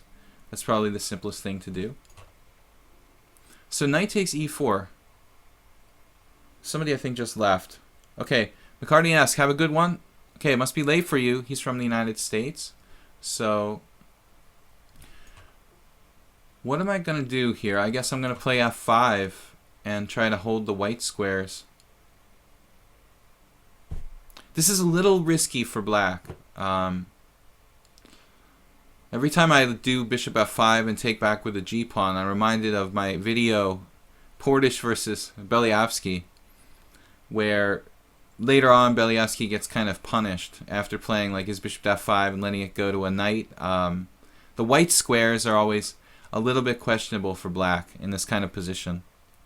Corrupt bishop, yes, I think they broadcast the game. You could transcribe the games and do an analysis board. Yeah, that's the obvious solution. Definitely something to think about, corrupt bishop. Yeah, I was thinking the other day we should sometimes, not always, but sometimes do something a little bit different than just playing the same games against similar players every day. We should mix it up and do a little bit of different stuff. So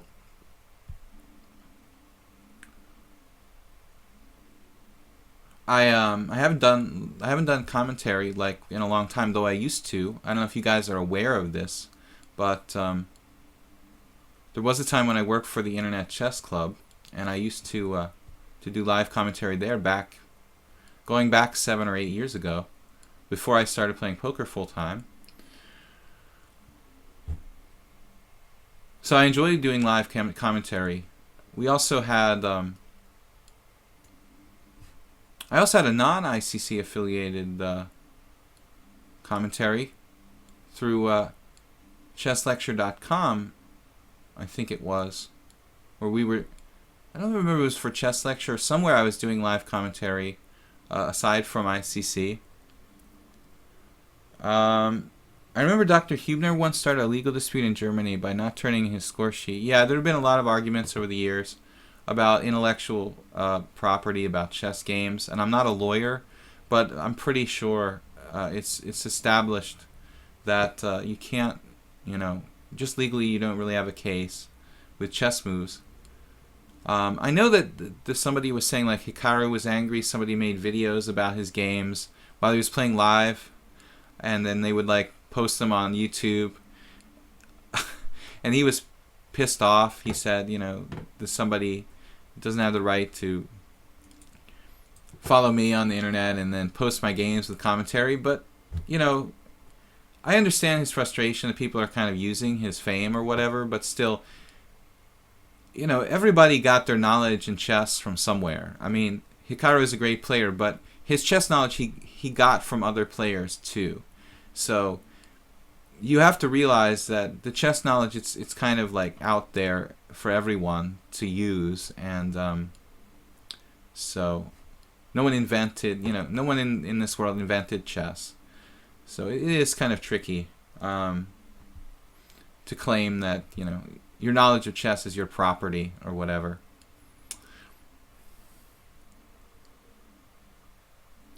Hikaru was angry that some guy was posting videos on YouTube, I guess, where he would like follow Hikaru around, video his games while he was playing live, and then make videos, oh, this is Hikaru playing live on YouTube or whatever. So the guy would superimpose his own commentary over Hikaru's online games, basically. And I guess Hikaru was angry, but legally you don't have like any kind of argument at all.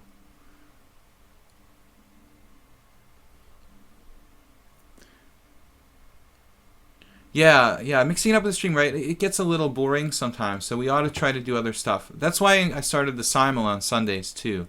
So that's something also different that we can do.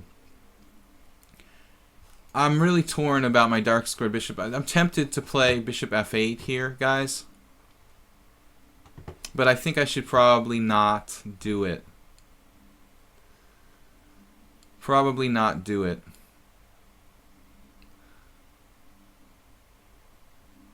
On the other hand, it is trading off. It is trading off and getting control of the b4 square, maybe. Generally, I recommend trading the bishop pair when you're facing the bishop pair. But in this particular situation, it's sort of one-dimensional. Though his bishop is pretty strong on a3, I get a fix on the b4 square.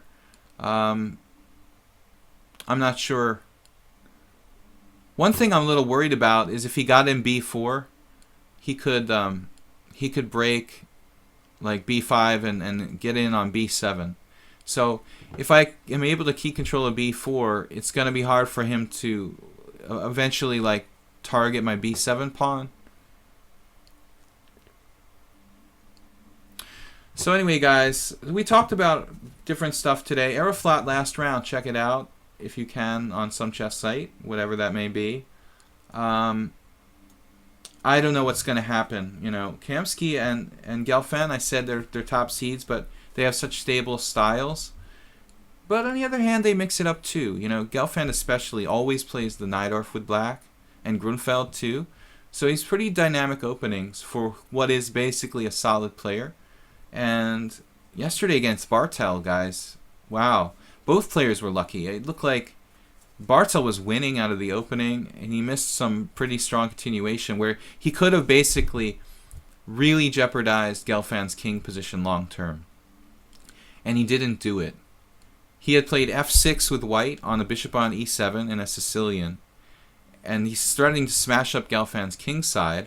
And Gelfand like takes on f6. And Bartel ended up, I think he ended up like not taking back or something. Somehow after all this craziness, Gelfand ends up castling kingside and getting his king to safety. But white could have prevented him from castling, probably long term. So that was a crazy game and very long game in Aeroflat yesterday. Definitely a game like worth taking a look at. Here I played queen takes f8. I don't know why I did that actually. Maybe I should have played knight takes f8. Queen b4 is interesting.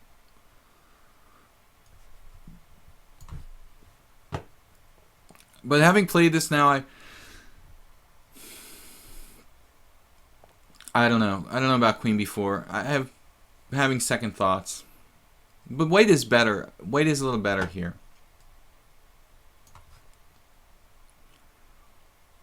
It's a pretty weird position, but white is a little better. My pawn structure just not quite as sound as white's. Did you say Nakamura is angry at Eric Hansen for posting their games online? No, no. This is just a random guy, a weaker, not a title player. I don't think Hikaru would be as hysterical like if it had been like a title player. I think he felt like an amateur was trying to take advantage of him, but anyway, I don't know the details of the situation. I just saw some videos there and talk about that. Hikaru, I'm not sure this is a new thing, guys. It's probably a very old thing. But it was just in reference to copyrights and chess moves, you know. Not a new thing. Nothing like related to Lee chess or anything in the recent history of the world. I know Chess Explained posted it. No, there's lots of players who've commented on Hikaru's games, but I'm talking about like kind of stalking him, and you know, following for hours and commentating on tons and tons of games. Now, Chess Explained is what I do. I mean, he's basically commentating on games, and that's okay. I'm not gonna like give a judgment on the other thing either. So c5, interesting move. I think I better like do something before my queen gets trapped here.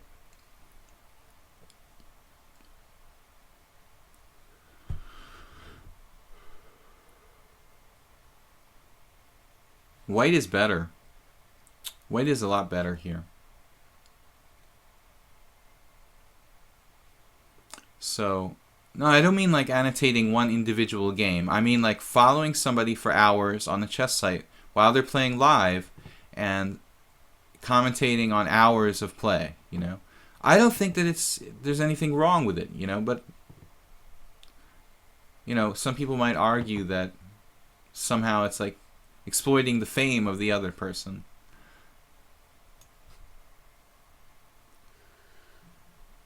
But anyway, this person is just helping Naka actually, you know, to be more famous in a way. So Hikaru just kind of overreacted. I'm not sure about the exact situation, though. I'm not going to go on record as saying I know what I'm talking about. Rook fd1. And my rook on f6 is not really in a good position here. So hopefully we can hold this together. It looks pretty sketchy at the moment. Got this bad pawns over here. This structure itself is semi-dubious. And I'm having a hard time exploiting this pawn on b3 for white. So structure-wise, white is better. The minor piece situation is okay for us, though. I don't know. I'm going to allow queen c5. Okay. Maybe I should have played rook f7 instead of rook f8 in that position. Bishop c4 is going to be a problem. Well, I guess we're gonna lose a pawn. I mean, no, not necessarily. Actually, he's got to watch this pawn. I'm not sure. Knight d5.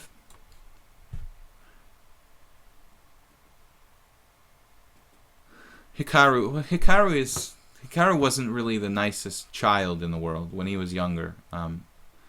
There was an incident where he used the F word with John Fedorovich at a tournament, and I remember this like it was yesterday at the Marshall Chess Club. He was like F you to John Fedorovich. I was there, and it was like John was stunned because it was like a 13-year-old kid telling him to F off, and he's a grandmaster, not just an adult, but like a grandmaster, a famous player, and generally a decent guy. So it was very strange. There was some sort of dispute, and Hikaru was just 13, so John didn't really have the option to beat him up. But I still remember like yesterday when Fedorovich was like, you know what? If you ever say that to me again, I'm going to beat up your dad. And that was like one of the classic responses I always remember. You know, if you do that again, I'm going to beat up your dad. I thought this was a good way to handle the situation, really. Because he had no options, you know. It's a minor, and he's only 13. So Fedorovich couldn't beat him up. But his dad was fair game, so. And Hikaru stopped after that, so it was kind of a draw situation. Yeah, but Nakamura didn't have a good reputation for his behavior in chess as a youth. He never had a problem with me personally, but with other people.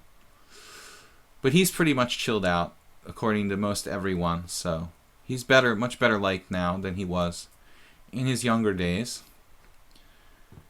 Shrine playing very solid chess, guys. I don't really know what I'm supposed to do with my king here. I feel my king is pressurized. Rook f7.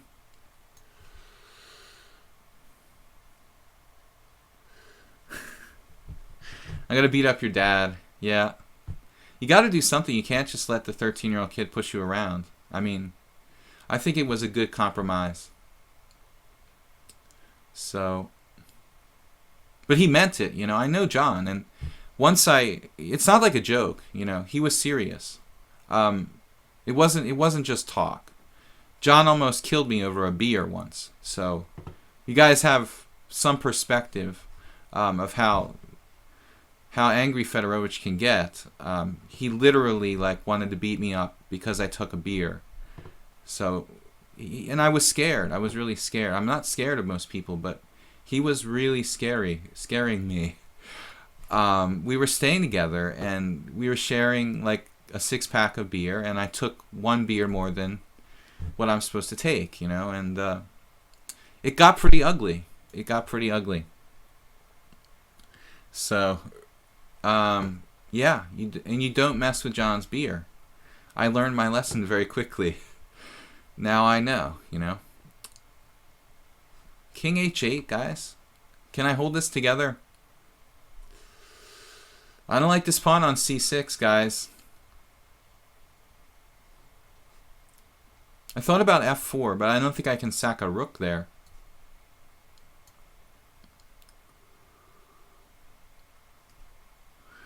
If Hikaru had had the beer experience that I had, it's very possible he wouldn't have mouthed off to John in the first place. So guys, I was very careful to calculate. Thanks for the game, Shryan. That should be you should have at least a draw there, so I got lucky.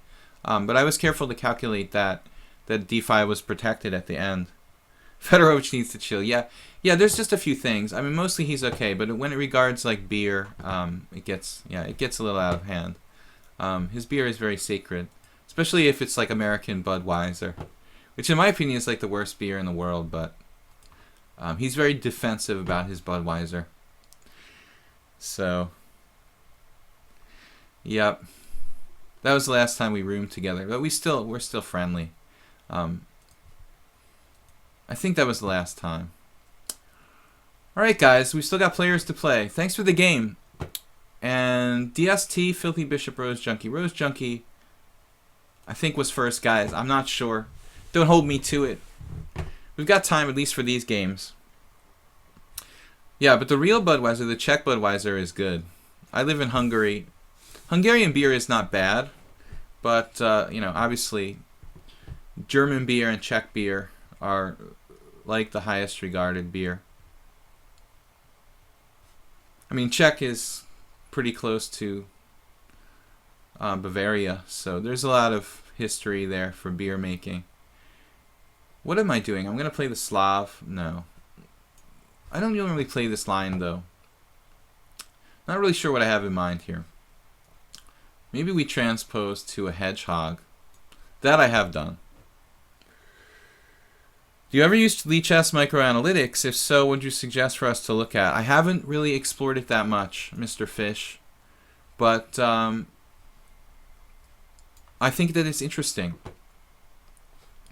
And I think you should. I think when I get more games, I don't have that many games. I've only played like 400 games. I think when I have a larger sample size, I'm gonna take a look at the statistics. Corrupt Bishop said, I visited Budapest 2012. Not a huge fan, but the food was fantastic. Yeah, it's not the healthiest food, but it's good. Queen takes d4. We are going into a classic kind of hedgehog position here. Sierra Nevada Pale Ale said Paper Sound. Yeah, it's okay. I like that stuff. You make me like kind of miss the good things about living in America. Microbrewed beer. Although I have had bad experiences with microbrewed beer too. Bishop g5, knight d7. I get some really wicked headaches from some of the microbrewed beer I drink. You gotta be careful. I don't know if you guys have had the same experiences, but the last time I got a really bad headache, I was drinking Anchor Steam, this beer from San Francisco. Kind of an older, famous microbrewed beer. And I don't know if it's even classified as microbrew, but man, I had the weirdest headache after like 2 or 3 beers. I don't think I can drink that stuff again. So, interesting beer topic today. What did you move to Hungary for? No, playing chess. That's what I'm doing. That was pre-poker, and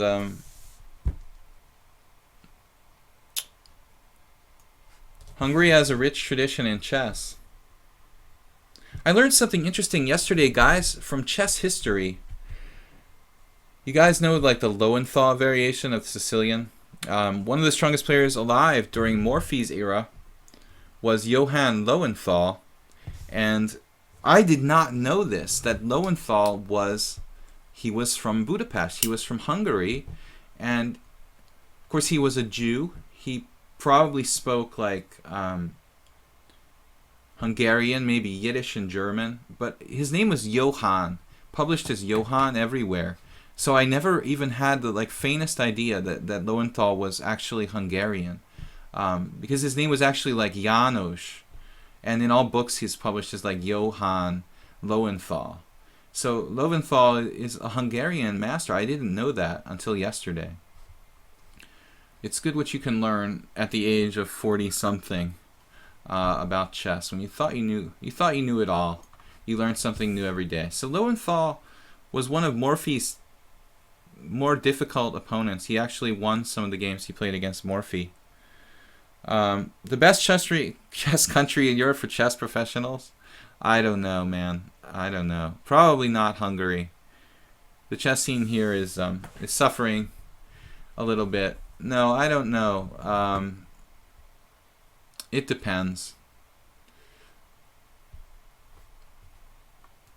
I went to like play poker in the Czech Republic, kind of liked it there recently.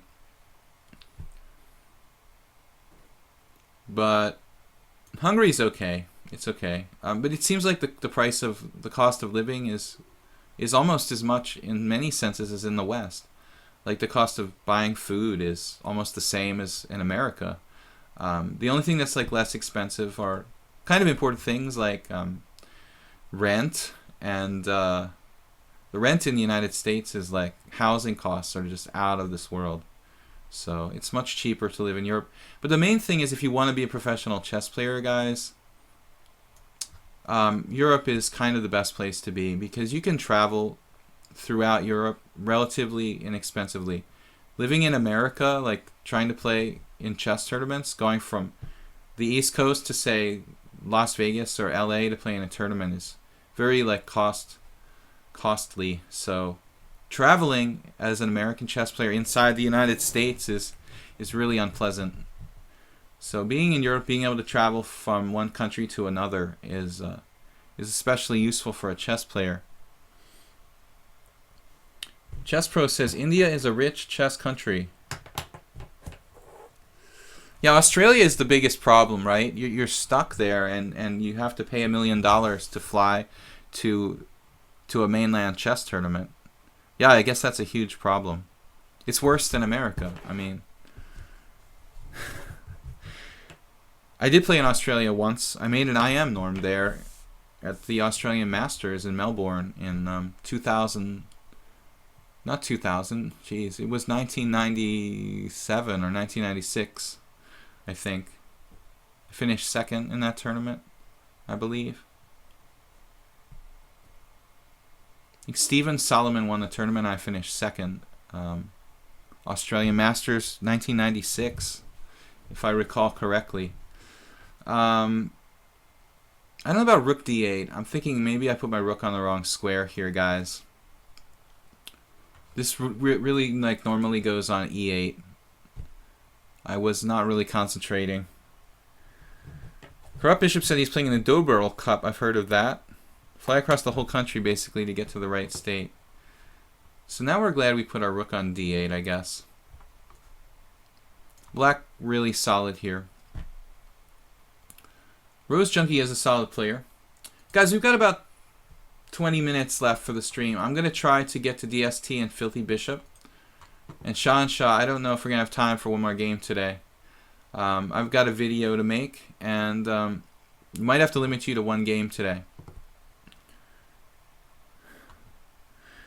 Chess Pro says India is a rich chess country. I didn't know if you meant like in terms of money or in terms of like having a lot of strong players.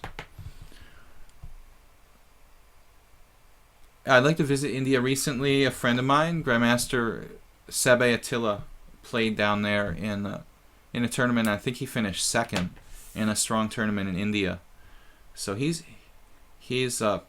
also a chess and poker player like me here in Budapest. Knight c5, and we're good. We're good to go here. I really don't like my queen on the diagonal with the bishop on f4. Black's plan. Check. We have b5.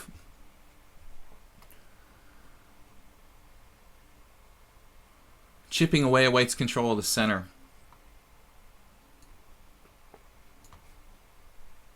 Kind of classic hedgehog.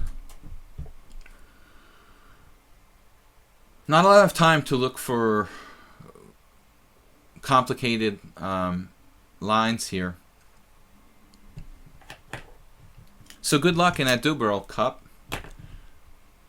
Corrupt Bishop. Knight d7.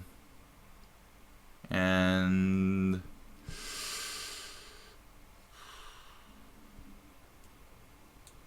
I don't really calculate this enough. b4. Knight a4 would butcher my pawn structure. Knight d7.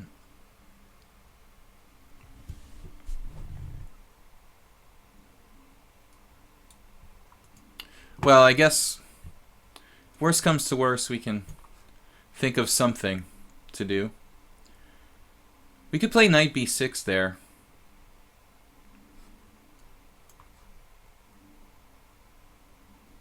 If he takes on d6, he's in a very nasty pin. He'd probably have to sacrifice his queen for a number of pieces to get out of it.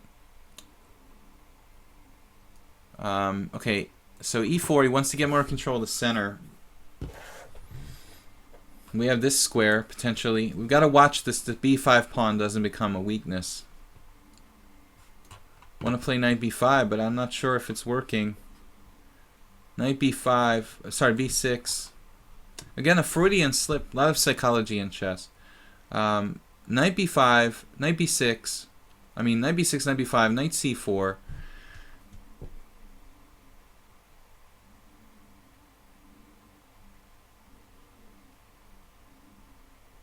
Rook takes c4, rook takes c4. I guess I can get away with that.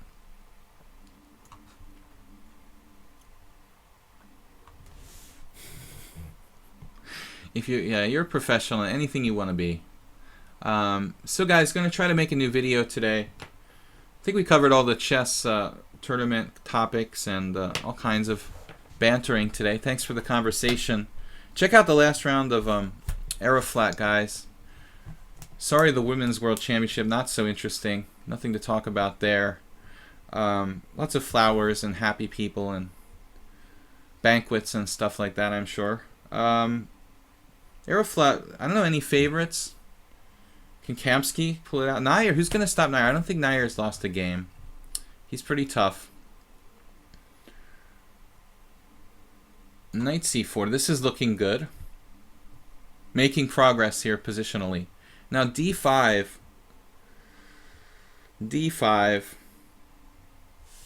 knight takes d5, knight takes d5, rook takes d5. I like it. It's very solid.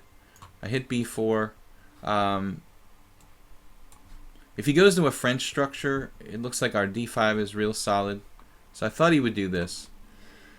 And I kind of wanted to get his knight off of my b5 pawn, to be honest, because you know, if you get rid of the knight on c3, this pawn becomes very weak. He loses the ability to free his weakness with like a4, and so I like black. This pawn starts to look like a really serious weakness. This as well. It's really hard for him to attack b5. So, guys, I said this to some of my students, but you know, weaknesses are like that joke about.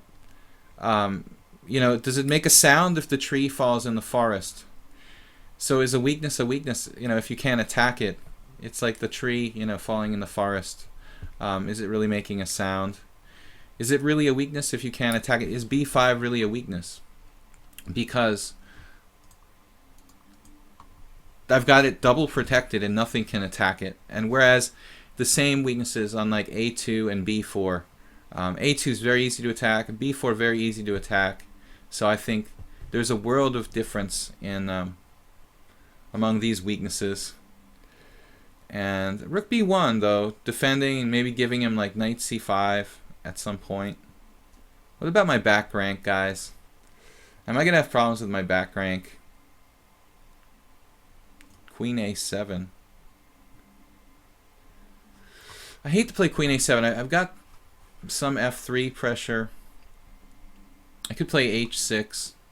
I'm not really worried about a piece sacrifice on h6 here. So h6 is a solid move.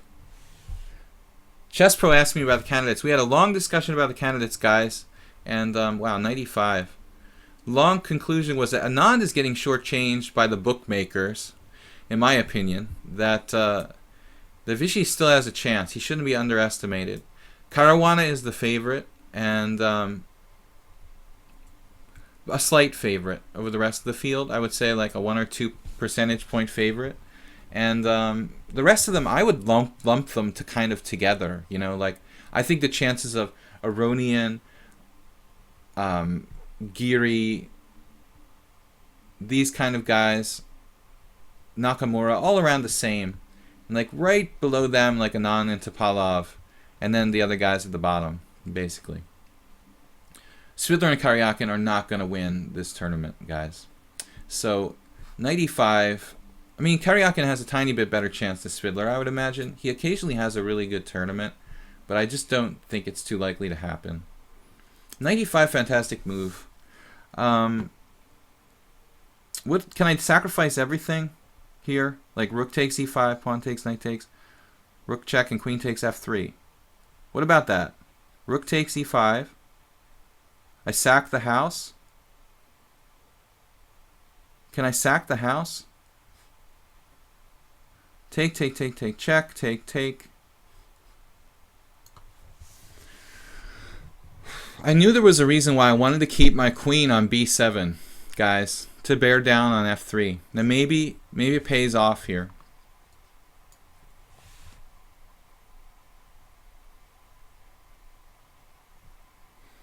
It's not the back rank weakness, it's the second rank weakness. Okay, guys, we've still got one more game left in the hopper, basically. Two more games, actually. DST and Filthy Bishop. Wow, this was a longer game than I expected. I'm going to play you guys, I promised. Right, interesting. Interesting, guys.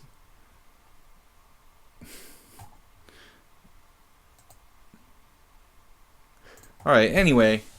So let's try to keep the profanity like below Donald Trump levels. A3. Yeah, we've got like additional material. Really nasty. Knight takes f3 here. Same idea.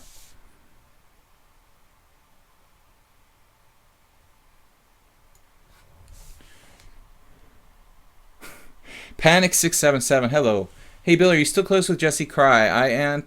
Any chance of him returning a chess lecture? I'm not sure. Last I heard, I don't think he was interested in returning a chess lecture. I think he's busy with other projects. But I haven't talked to him lately, to be honest. No. But I like Jesse a lot. He's a good guy. Yeah, I'm sorry that he left chess lecture to do other stuff. Guys, chesslecture.com. You can check it out. It's a site that I work for, and been doing so for years. We make chess videos, and it's a membership site. Thanks for the game, Rose Junkie. So it's not free. You have to sign up and be a member to view the videos, but I recommend it if you can afford it. But guys, if you can't, check out my free videos on YouTube. Video Chess Training is my channel. So even if Geary loses, Geary wins because he's married to some... The thing about Geary that was bothering me, guys, is like, has he ever actually won a tournament of this magnitude? I mean, I was saying earlier, Filthy Bishop DST, we're going to play. I'm going to try to play quick, though, because I've kind of got to go soon.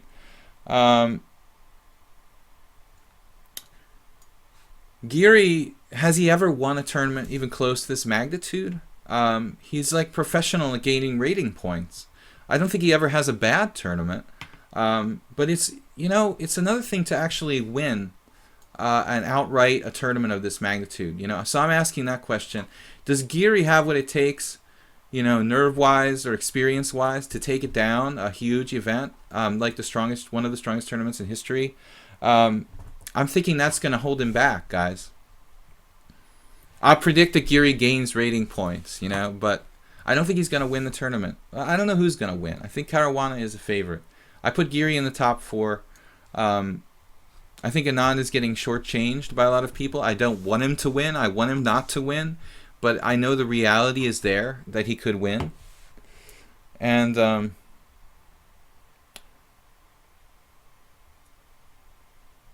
so...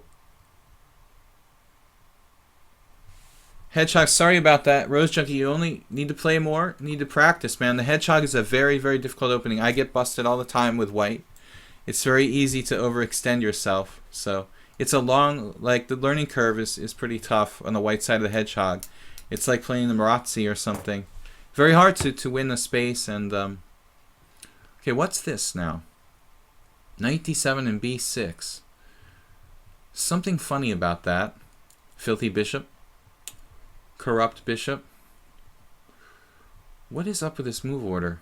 b6 here. A bit strange, isn't it? Well, I can take on d5, and you don't have like bishop e6 like you normally have in Tartakovers if I take on d5 too early. So I think CD is okay. So guys, we're going to close it out soon, but it's been fun. Last 2 games very quickly. Alright. Knight e5. Bishop b5. Interesting. Knight e5 and bishop b5. feel like I'm not that well developed to be doing that stuff. Hmm.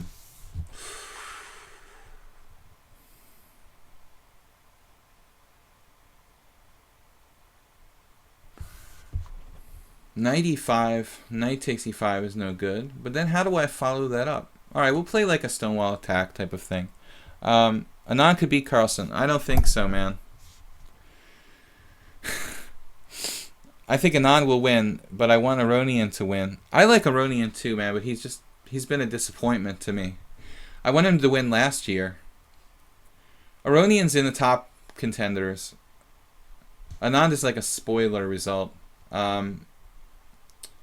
Dude, if you want to make money on chess betting, then bet on Anand, because his odds are really, really, really good.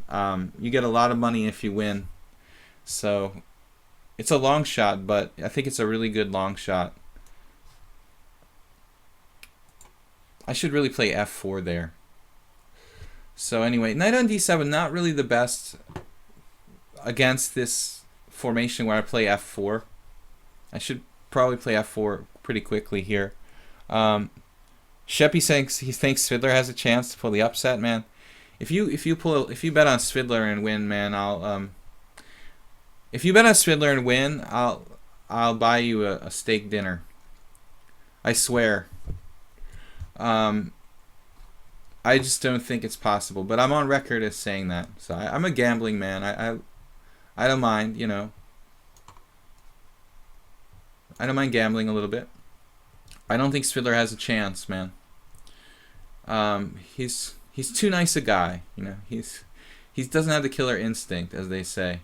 Anand also has the same problem, but Anand is a genius, you know. Svidler is a genius too, but not of the magnitude of Anand. Anand is a nice guy, but he's also just a absolute genius of the highest order. So Anand is one of the few people in chess who actually can be a nice guy, not have to even work that hard, and he works hard too, though. But just natural talent, phenomenal memory. He's like a walking computer. He like can memorize the ECO, the Encyclopedia of Chess Openings. He was famous for that. His opening knowledge is like, he must have incredible memorization power. Anyone want a few dollars? I say Aronian will win. Well, Aronian is, you know, Aronian's not one of the bigger long shots. I think Aronian is lumped with the favorites in this tournament, in my opinion. So that's that. Aronian is probably my favorite personality from the tournament.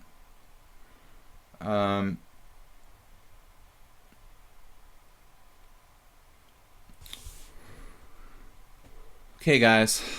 Kind of running late today, but I promised the last games. So tomorrow we will see who wins the Aero. I mean, tomorrow we'll know who won Aeroflot. $18,000 for first, or is it euros? I'm not really sure, but not a lot of money for a tournament that's that tough, guys. There really needs to be a little bit more money in chess.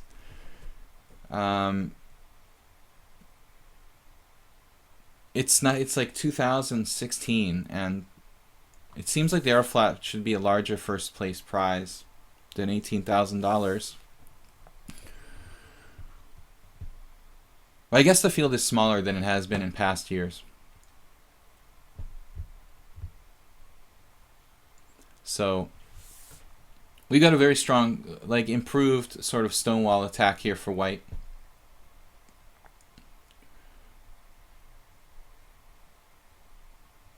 I mean, g4, g5 is a real possibility.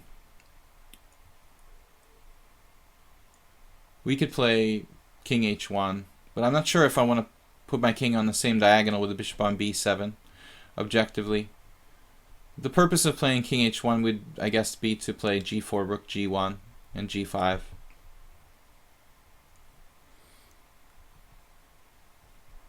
King's Gambit Forever said Gibraltar was 180k prize pool.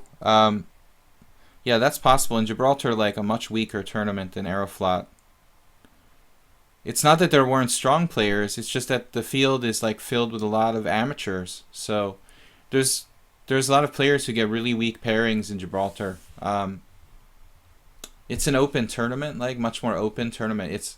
You have to be like 2400 or above to play in, or you have to be like 2500 and above to play in Aeroflot. So it's like overwhelmingly stronger than Gibraltar.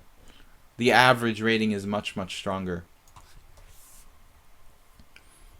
There's a lot more money in Gibraltar. It's strange though, because I mean, actually, Moscow is a very rich, very, very rich city.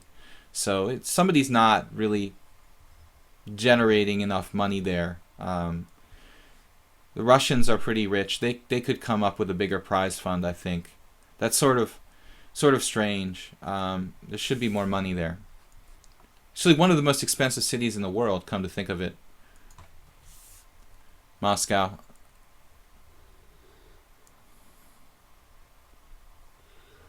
So we're going right for it. We're late, guys. We're late to start my video for video chess training on YouTube.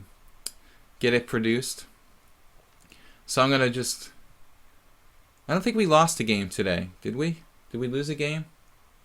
I lost a warm-up game. Does anybody remember? How many on the FIDE Online Arena? I have to admit I haven't tried the FIDE Online Arena yet. Oh, guys, I didn't mention this. I talked about... the other day I talked about playing in the Rapid tournament, and I lost to a Mongolian girl who was 16. I was kind of bummed about it, but the girl is like almost 2,500 actually. So I feel better now about I feel better about losing that game now, guys. She like got a GM norm in some tournament in Serbia last month. I didn't even know about that, but I don't know, FIDE ratings, man. Now they have like blitz ratings and rapid ratings. But the blitz ratings and the rapid ratings are just totally arbitrary. I mean, I played this girl who was like 2150 in rapid chess, and it turns out she's like 2490 in normal chess. So that's kind of unfair. I got kind of cheated on the rating. Knight e4, good move, Filthy Bishop. You're just hanging on here. Queen h5, can I play that? This looks like it should be winning for white. We can just take, I guess. This is my original plan. I was not 100% convinced. Gibraltar's expensive too. Yeah, I know. Definitely. Bit scrummy with dodgy people. Anand was on the local bus with me. Anand should at least get a private car. Jeez. Yeah, Anand couldn't beat one of our local Hungarian juniors. He didn't have a good result in Gibraltar.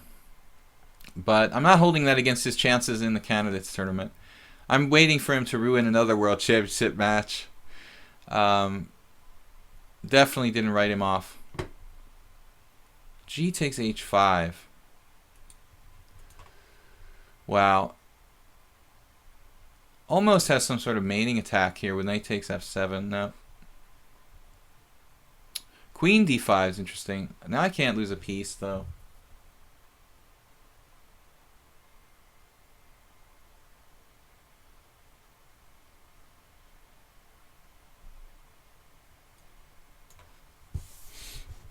Not really sure. Filthy Bishop here, hanging on.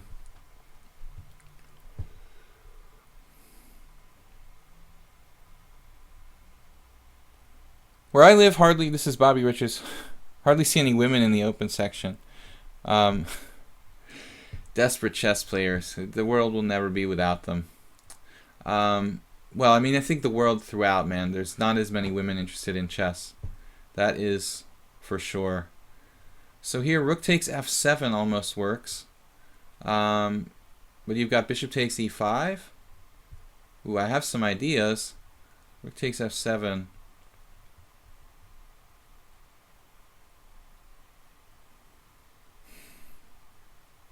Rook takes f7 is not that secure.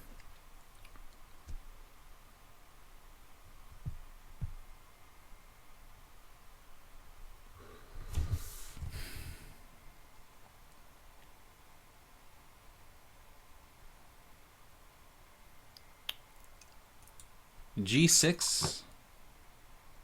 G6, anybody? Man, this really should be good for white.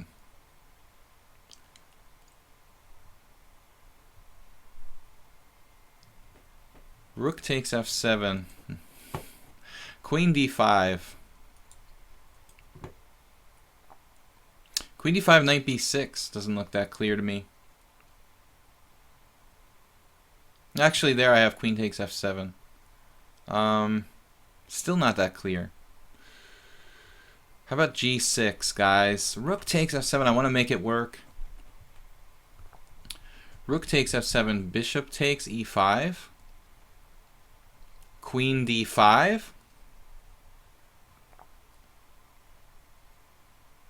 Wow. Just saw a fantastic line. Let's go for it. I don't know if this works, guys.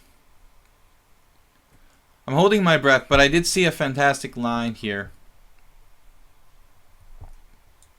We're going out on a tactical limb.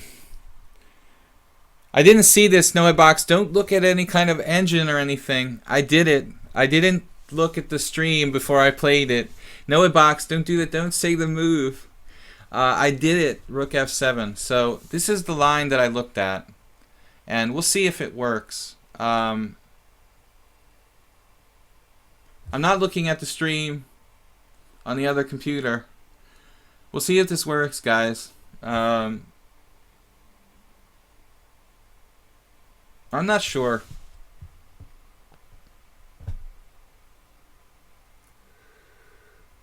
It looks pretty dicey.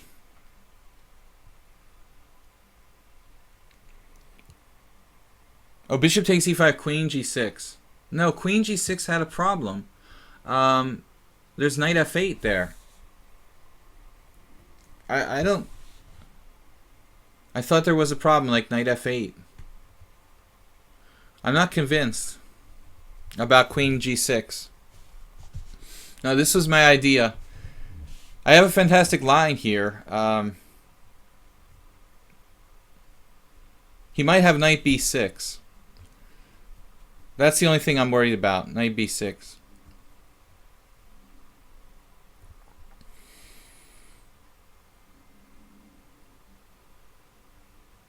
I'm not sure. I don't know.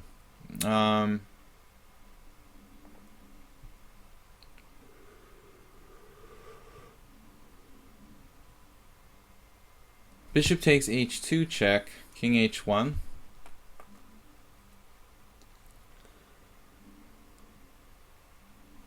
Don't give any moves away, no Habaks. To me especially. And for him too. So guys, we're really going late today. Knight b6. So here I had an idea, now it works. I think that bishop takes h2 was a mistake.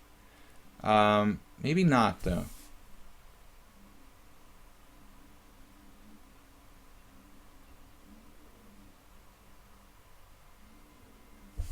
No, I might have missed something.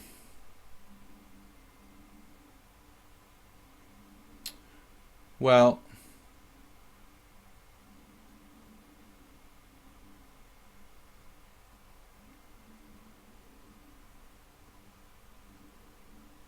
I thought I had rook f8 check here, guys, but I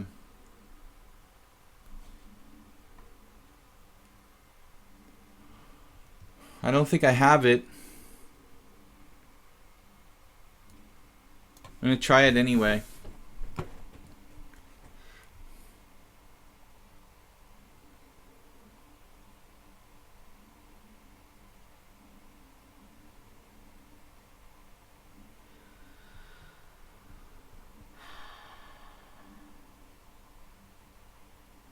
It's pretty complicated.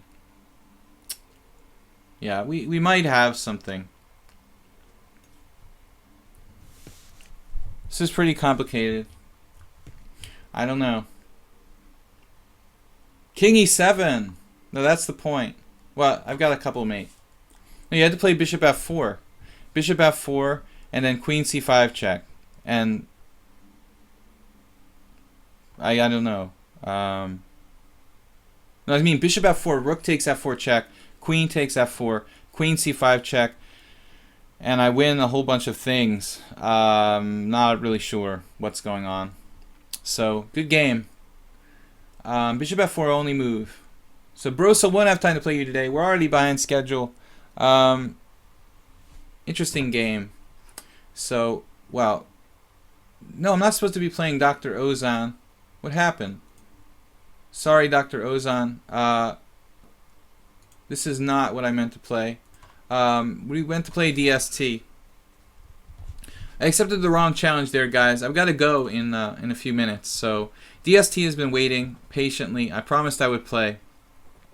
And my bad, Dr. Ozan. I'm sorry, but maybe tomorrow. We'll be back tomorrow at 10 a.m. Central European Time.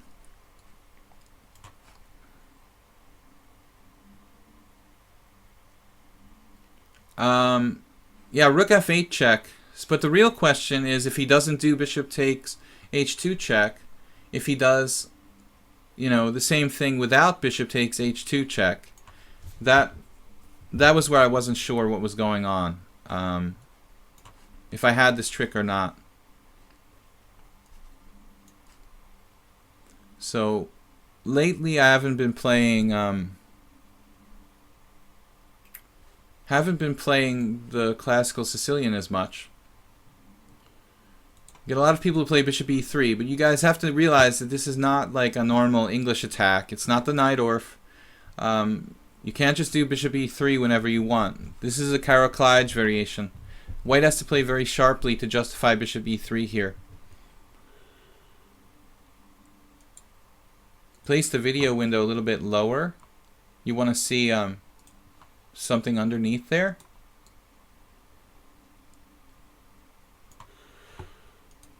Anything in particular you're looking for? The name of the players? Or what? The ratings? You want to see the ratings? Everything's over there on the right too. So there's no other information hiding under the video window. DST, did you play this against me earlier? G6. Could play E6 as well. Something a little different. Hiding the player's name.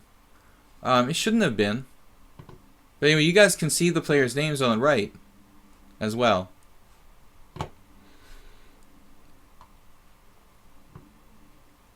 Nimzozo, you should be able to see us on the right there. So I don't think it really matters in that respect. But I'm happy to move the window a little bit. Guys, we're running really late today, so what's up? Tomorrow, 10 a.m. Central European Time, we'll see you. And last game. Thanks everybody who joined me here. DST said he couldn't remember. I guess he means the opening. H4. That's enterprising. Why not? Do I want a castle or not? I think that castling is principled. White has some attacking chances. I don't think H4 is a bad move. G3. It's also reasonable.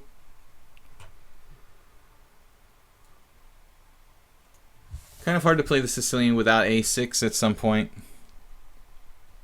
So guys, last reminder, if you want to follow my videos on YouTube, you can check it out at Video Chess Training on YouTube. The links and my email for information, contacts about lessons, or any kind of possibilities for training, or even like if you know about a team that might be looking for a player, you can send an email to me at videochesstrainer@gmail.com. The info is on the stream there. Bishop G2 now, Bishop D7. Black is very solid here, but I like the way DST played G3 and H4. He doesn't have a dark squared bishop, so he's using those pawns to kind of give him a little bit more control over the dark squares. Also give his bishop a good diagonal on g2. So I think if you're going to give up the bishop here, like he did with the bishop on e3, it's good, like DST did, to follow up with, you know, putting your pawns on dark squares. Try to get control over the dark squares in the position a little bit. Here I've highlighted that. So f4 g3. It looks a little time consuming for white though. I ought to be pretty good, but I need some counterplay. So I don't know. Rook c8.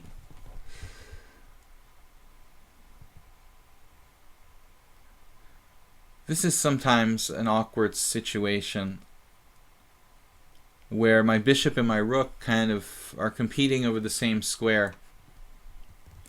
Yesterday, those of you guys that watched my video about Kamsky against Salem, you know, the nice thing about the Najdorf is that when you play a6, you know, you can put your knight on d7 and you have the c file to operate and the knight doesn't get in the way. I thought it was kind of weird that Salem, I don't know, if you play the Najdorf move order and somebody plays a4 against you, it seems a bit weird to me to play knight c6, because the biggest virtue of the Najdorf really is that your knight's not on c6, you know. I guess he just thought, oh well, whatever I do, you know, it'll transpose to like a Scheveningen or something. Speaking of Scheveningen, he wasn't here today. So, just something to note, I thought. What should I do here? Queen b6? Is that worth considering? Really, I don't know. Queen b6 allows some tricks with knight f5. I better be careful what I do, you know? It is check on e3 though. I have to watch out for knight f5.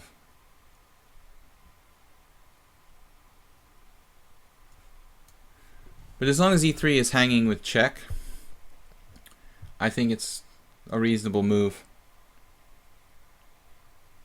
The game Kamsky won yesterday was wonderful. I don't know how a strong grandmaster can play that bad with black, but it is pretty impressive. Especially since you have to consider that there's no secret. You know, I mean, Kamsky's either playing e4 or he's like playing the London system. There's really no secret. The last player that Kamsky played the London system against, I thought did a really good job, you know, of handling Kamsky, you know. The King's Indian is a much safer setup for black. You never get mated on the king side. So DST here, he saw like knight d5, pawn takes d5, and I have knight b4. Now he played a3, so he's threatening to play... Looks like he's threatening to play knight to d5 here. That's pretty subtle, man. DST is not a slouch.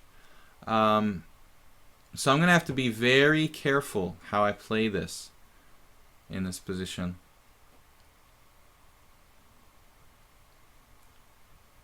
I mean, if he did play knight d5, I guess I could play bishop back to c8 here, even, come to think of it. Seems kind of anti-developmental, but, you know, this is really getting on my nerves. This file here. Now that I got my rook to c7, we don't have any like problems with development, so I don't mind playing bishop back to c8. Yeah, Kamsky, I mean, you know, it's like I'm going to play the London system, and the guy, like, just didn't have any kind of good setup. Alright, DST, I'll take the draw. I've got to go, guys. Thanks for the draw, DST. I'm a tiny bit, I'd rather be black here, but I think the position is pretty balanced. You have some compensation for the bishop pair due to spatial considerations, so I think it's fair. Thanks everybody for the stream. We'll see you guys tomorrow at 10 a.m. and check out my YouTube channel, Video Chess Training on YouTube. And thanks again, guys. Gotta go. Bye-bye.